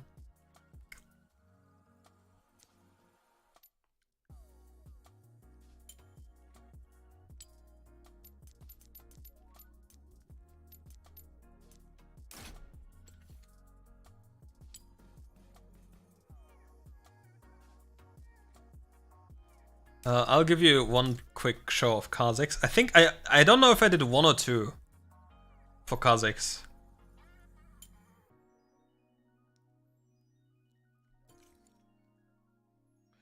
My idea for Kha'Zix was having more vamp in the game and therefore allowing myself to stay on the map longer times, for extended period of times. And as you see, the later items here are just filler items. You can just choose whatever you want. And it's about like focusing on vamp and just making yourself stay on the map longer and then punishing people as you see, like as you see fit. It's basically just the idea about this one. There's another build which I didn't save, which is I think full like tank bruiser Kha'Zix, but I haven't saved it. Anyway, we go back to Gwendolyn.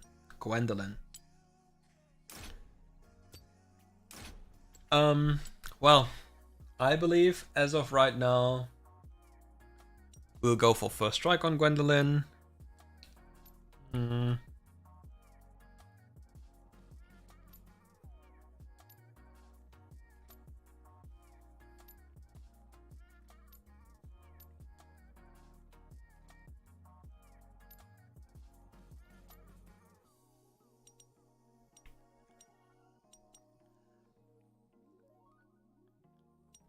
I don't know. These two.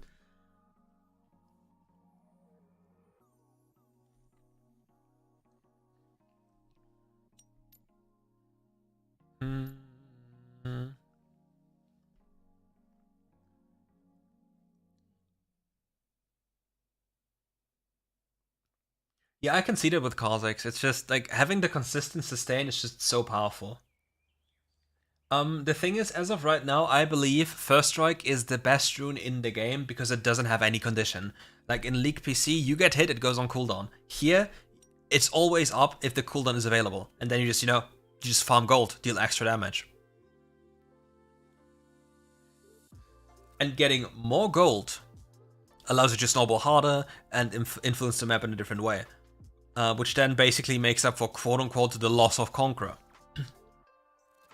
But I still can't really settle on a rune for this lady here.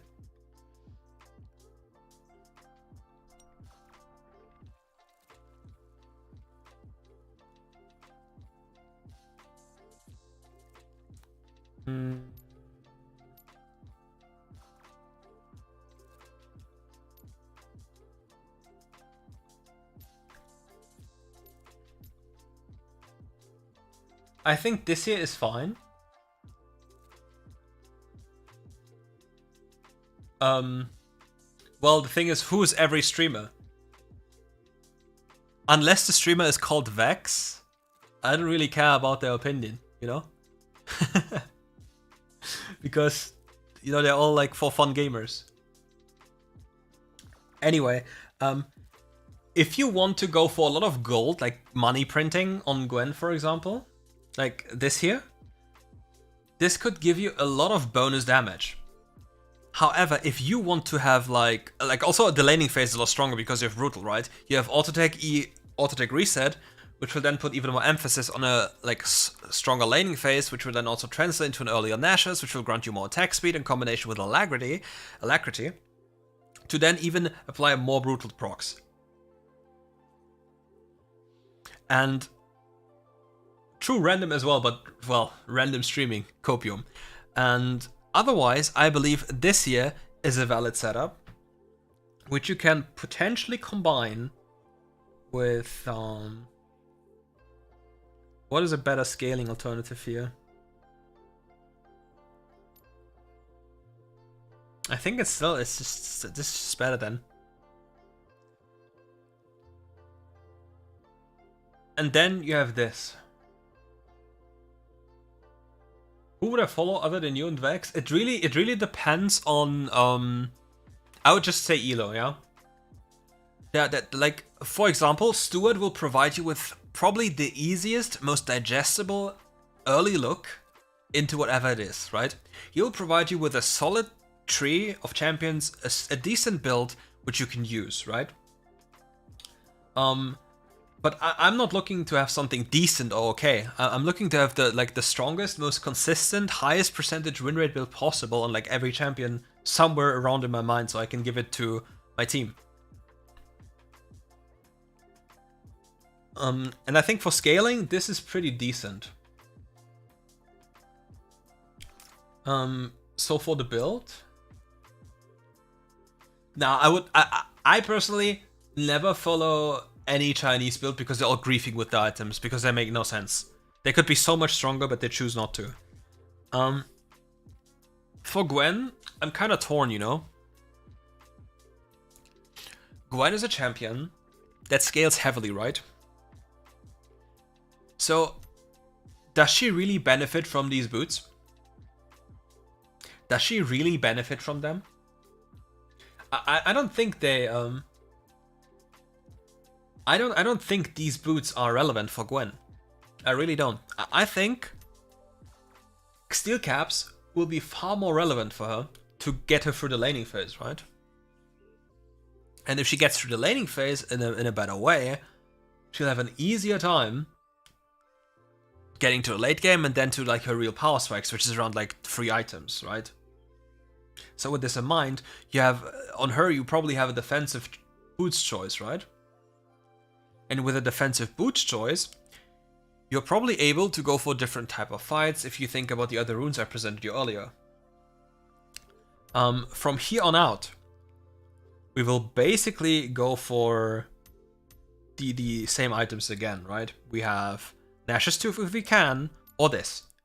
Like for Jungle Gwen, you most likely will have Nash's Tooth for faster clear, and for laning Gwen, you will have Riftmaker, because otherwise you die. And then you have this, and then you have this. So you're already plenty tanky, right? You have HP from 2 items, 2 sources, which is Plated Steel Caps and Riftmaker. Now, as you move forward, you obviously want to add more items to your build. Like, what can you realistically do? For example, this item. Now you have 1 item slot left. What can we possibly do with 1 item slot? What is the 1 item slot? What can we go for? Because realistically speaking, there are not many items we want. You can go for a for fun build, which then basically nukes the person. You can have this here. I'm not doing all champions. I'll be here for the next 2 seasons. You can have this here. So I'll just fill like the latter stages with everything again, right? Because where's Twin God? So I just filled the later things with everything, and now we just take a look. Okay. Here we have the classical cookie cutter build. For the jungle role, you would most likely, I assume, on Gwen, still start with Nash's Tooth. On laning Gwen, I think you have to make the decision between going for defensive boots, which in 99.9% I believe will be plated steel caps, into Riftmaker. Then you'll be super tanky, and things will get easier for you. Afterwards, Nash's Tooth for faster attacks, obviously more AP, Rabadon to put emphasis on scaling, Void Staff, because well, you auto-attack a lot and only your Q does 2 damage if the enemy is in the middle, and then it's just situational items, right? If you need anti-healing, you can have it earlier, of course. If you need more burst damage, you can have Infinity Orb, and if you need more tankiness, it's gonna be Twin Guard. Here's the trick about Twin Guard, you can use your ultimate, your first charge on ultimate, which is R1, to pre-proc your Twin Guard, and then go in afterwards. The alternative for the top lane, there's an alternative by the way. The alternative for the top lane would be something like this. Let me quickly remove most of this. I talked to Random a few times. There are a few games in which you would go Rod of Ages if you need tankiness or you're getting one hit, right? After Rod of Ages, you'll probably go defensive boots. I'll just put them here. After this, you'll have Riftmaker. I think then you'll have Nashers. Where's my Nashers? Where's my baby? Where's my Nashers? Okay. Then you have Rabadon. And then I think it's either Void or where's Twin God? Twin God, where are you? Come on. Or Twin God. Okay. The idea here is that you have Rod of Ages to have more survivability during laning phase. Don't forget that if many people don't know about this, or they just generally don't know, Rod of Ages grants you obviously health, mana and AP, but it also grants you health regen if you use spells. Which is quite nice to have in terms of, it's just nice for laning in terms of survivability, right? And also if you're trading with the enemy, you gain mana back. Just pretty neat. So then, we'll have something like this. I'm not 100% certain if you'll still go Nashers then, because you delay your caps so much, and then your damage is literally handicapped.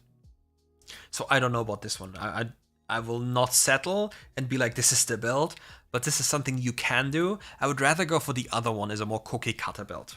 Yeah. Like, I think if you think that you're the better player and you can reliably farm the enemy, then I think First Strike is going to provide you with more. If you can't, yeah, then Conqueror will just be your go-to. Because Conqueror isn't really conditional, doesn't have a cooldown, you don't have to think about using it in terms of getting gold from it. Yeah. And I think I'll do one more, and I think I'll just do Ezreal. And then I'll stop, because I need to chill. I've spoken the entire day and recorded so much stuff. It's time for a break.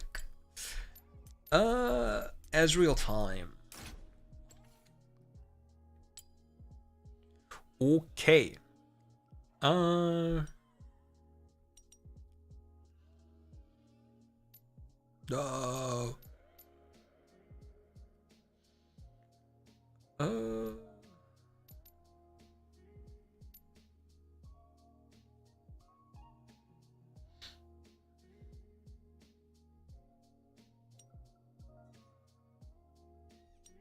Maybe that one. Okay. Oh,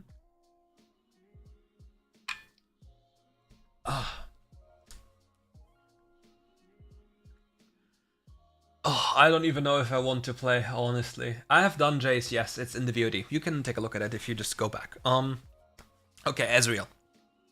Here I have two potential approaches. The first approach is First Strike. First Strike to just get the economy rolling. More money for a fast combo. For Ezreal, if you know how to play him, you can use your W on an enemy and then have your E hit the enemy 100% and then go for a quick burst combo. With that in mind, you get a lot of bonus gold. Now with that bonus gold, you can get, very likely, to certain thresholds which allow you to reset to then utilize this one. Yeah? To then have an earlier Sheen. Or an earlier Kha'Zix hammer. Or like literally anything, right? Because having your economy scale up faster, at the same time knowing exactly what item you want to go and need to go while having the idea how much it costs, allows you to play waves differently, like wave 1, wave 2, wave 3, which is then the cannon wave, which is around the 2-minute mark, right? Might be the play if you're playing duo with a relic shield support to then get a fast reset into putting the enemy into a chokehold because you have an item advantage, while the enemy is still locked under tower because the enemy took ancient coin or sickle or literally whatever.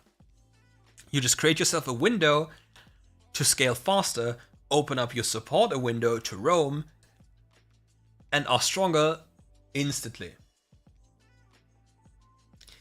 However, the issue with this is that Kraken is a big reason as to why laning is so toxic against a good Ezreal. Auto attack, Q auto attack happens within a flash. And the bonus damage you deal with this is quite severe, especially with the 80 values you get on Ezreal. Mana Immune gives you a lot of 80. All your other items grant you a decent amount of 80 too. So you'll alternate between these two from my perspective. Now for items. For items, I think Ezreal will be one of the champions that really doesn't want to go boots first. Why would you want to have boots first? For me, it doesn't really make sense, because you want to have your mana immune stacked as fast as possible, delaying it by 50% of its price tag, as in by buying boots. Like these boots, for example, which is more than 50% of its price tag. Why would you do this? You basically delay your spike to have an earlier damage and Omnivamp. But again, in your item build, you have 2580 already from Caulfields, which is cheaper than these boots. And you start with a longsword as well. So why would you do this? I don't think that's a good play. I think this year is going to be a way better play. You have your Mana Immune, you get it scaling, you have the Omnivamp, plus you have the Bloodline Omnivamp to make it even more powerful so you can go for different type of fights. Now afterwards, you want to do a following trick. You want to just buy Sheen. You really don't want more than the Sheen, because the Sheen for its price tag, which is 900 gold, provides you already with 100 bonus, like 100 base AD damage on your spells, right? Every 1.5 seconds. Now this item here is 3,533 shekels. It grants you 25 AD and doubles the Sheen damage. However, obviously you pay more than 4 times, nearly 5 times the money from your Sheen. That's a pretty big investment, right? The next thing about Ezreal is the following issue. The changed Mana Immune on Mana now consumes all your mana as you use spells. If you hit an enemy with a full combo of W, E, Q, auto attack R, for example, or whatever you want to do the combo with, you'll consume a big amount of mana. And if you do this on repeat while you farm minions to keep your stacks up, etc., you will just run out of mana and can't play anymore. Therefore, I suggest the following fix. Essence Reaver. Now, if you think about this, Essence Reaver standalone is 22.5% bonus damage on your next spellcast, which applies to your W, your Q, your E, your ult, and your ult has a pretty high damage number.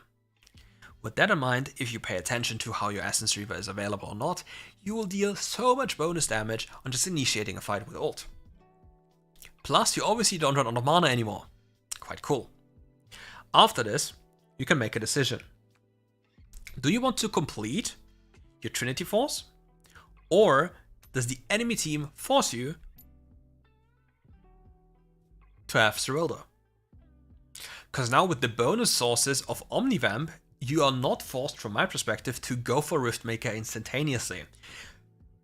Riftmaker is a cool item, but the only issue with Riftmaker is, up until you have it completed, you get 0 vamp.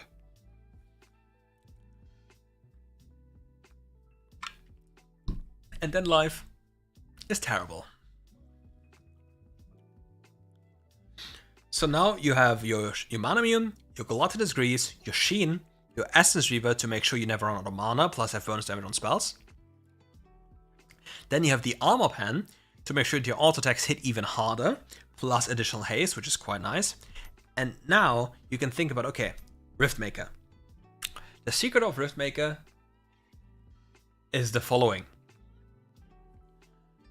Riftmaker is 9% of the pre-mitigated damage.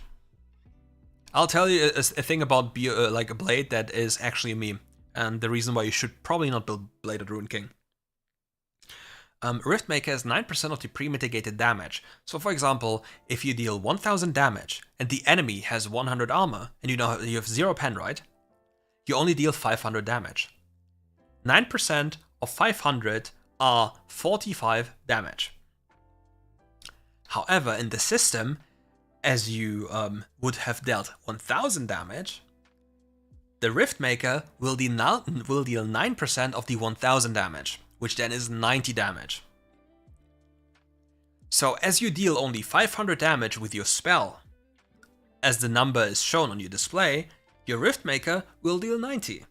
And you'll be like, huh?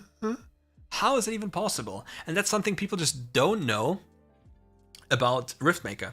This item is inherently broken and needs to be nerfed, and nearly every champion can buy this item in the later stages of their build and just buff their damage, because it works as I just said it does.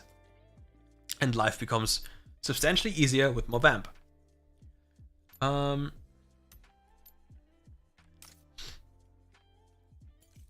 then you have something like this. Like if you want to play for economy using First Strike and Futures Market, you can get an earlier reset, an earlier Manamune, allow you to scale faster. Then you want the Vamp from the boots in combination with your Bloodline, which then on 2 items will come online most likely. Then you have the Sheen afterwards, and then you transition into Essence Reaver to have infinite mana. Then it's about percentage pen. Then you complete the Riftmaker to have even more damage. Alternatively, you can go and complete the Trinity Force. It depends on what you need. Then you have a good time. The other build for Ezreal would probably look like this. Anything else that would like the most?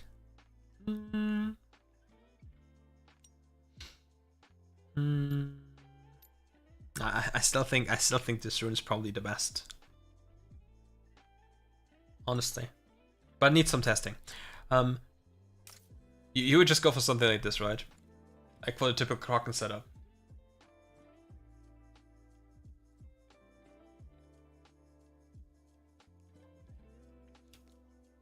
And since you've asked, I'll do one last build. One last. Which is Tristana.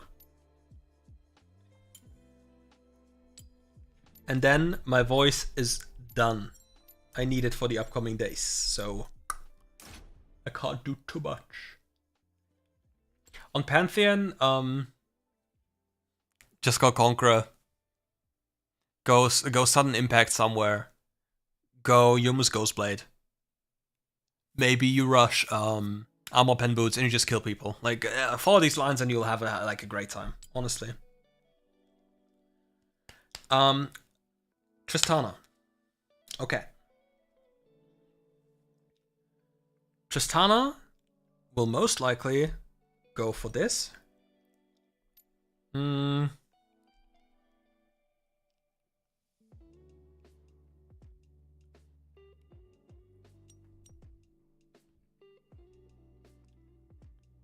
Yeah, I think this. The reason why we want to go for Mark of the Week is the following. Think about it. What ability damage does Tristana do which is super high, which has super high numbers? It's her ultimate and it's her E. right? And potentially the W.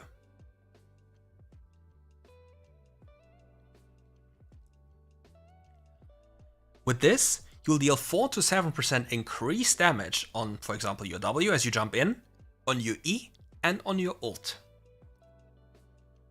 That is quite a lot of damage, right? And especially if you add things to the mix like Giant Slayer. If the enemy has a certain HP count, you will deal... you just explode people. Like, literally, they will not see it coming. Like, right now, Tristana sends people sky, like, super fast, and with this, it gets even crazier.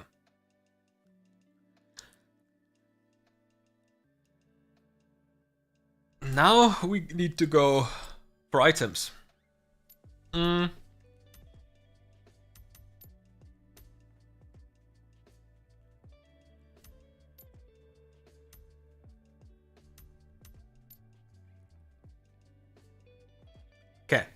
I'll give you the explanation.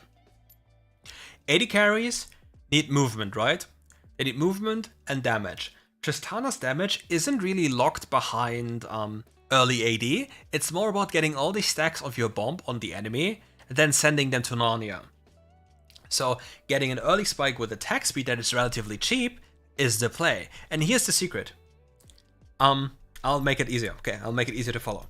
So these boots are 1400 gold. 1400 gold. Now, this item here, if you take a look, is only 1500.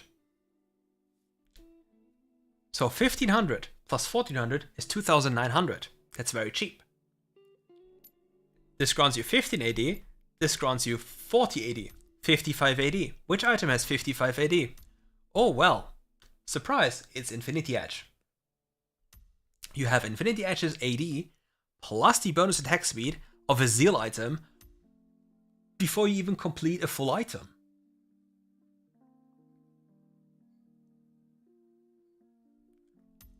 Now after this, if you complete IE, you only need to crit once at all, and the enemy goes sky. They're done. Now, because of you having boots earlier, like you invest into boots, you'll get your second item a little bit delayed. Again, I mentioned this earlier, a percentage pen item, at this point in time, like level 8, level 9, level 10, has 22, 23, 24-ish% armor pen. Like this will have 24, 23% armor pen. At this time, bruisers will have around 100 armor. So you'll reduce a fourth of their armor. Percentage-wise, there's a significant damage boost compared to any other item available. No other item comes realistically close in terms of maximum damage. The only argument you could make is that you run out of HP.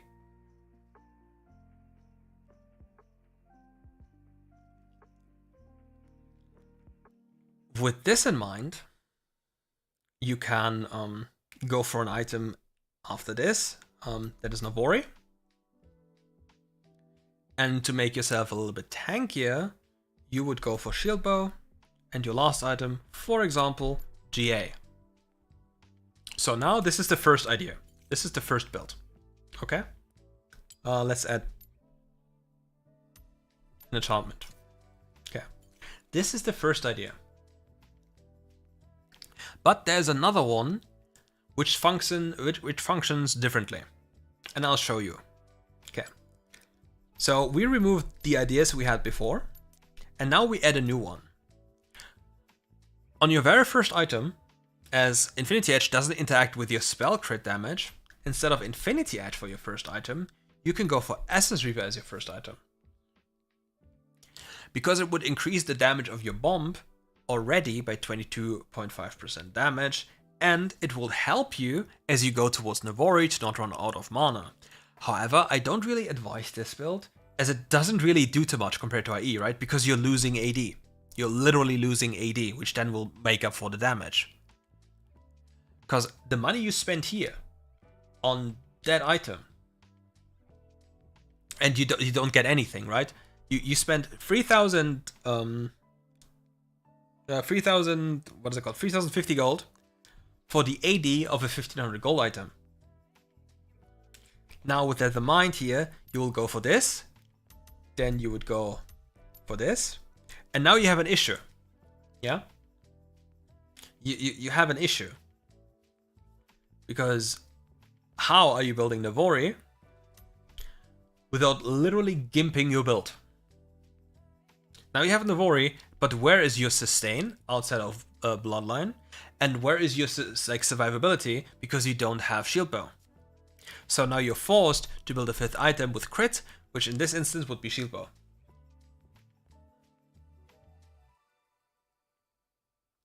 It's a funny build, because if you space it out correctly with how Essence Revo works, like you can put an E onto an enemy, attack them, and then use the empowered Essence Revo, like the Essence Revo empowerment again, to hit them with a bigger ult. So your E and your ultimate is empowered. But then you'll have to go for like a build like this, which would then look like this.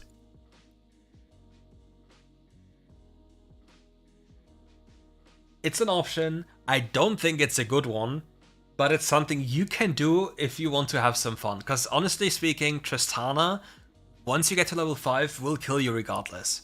But I think the other build I suggested with the BF, in terms of like damage bonus you have, is just better. And for today, we'll end it here, because my voice is going Narnia low, and it's time. Thank you all for coming by, thank you all for sitting through me with this. I'll do this again, probably tomorrow, because I have some downtime, so I want to create some content, which then Vindy chops up later. All of these builds will most likely be edited or like cut apart into single parts for each champion, and then uploaded to YouTube. So you have an easy idea of how they work. Anyway, if you want to come around to Discord to chat or something, come by. Otherwise, take care and have a nice evening, day, or anything. And yes, there will be a part 2.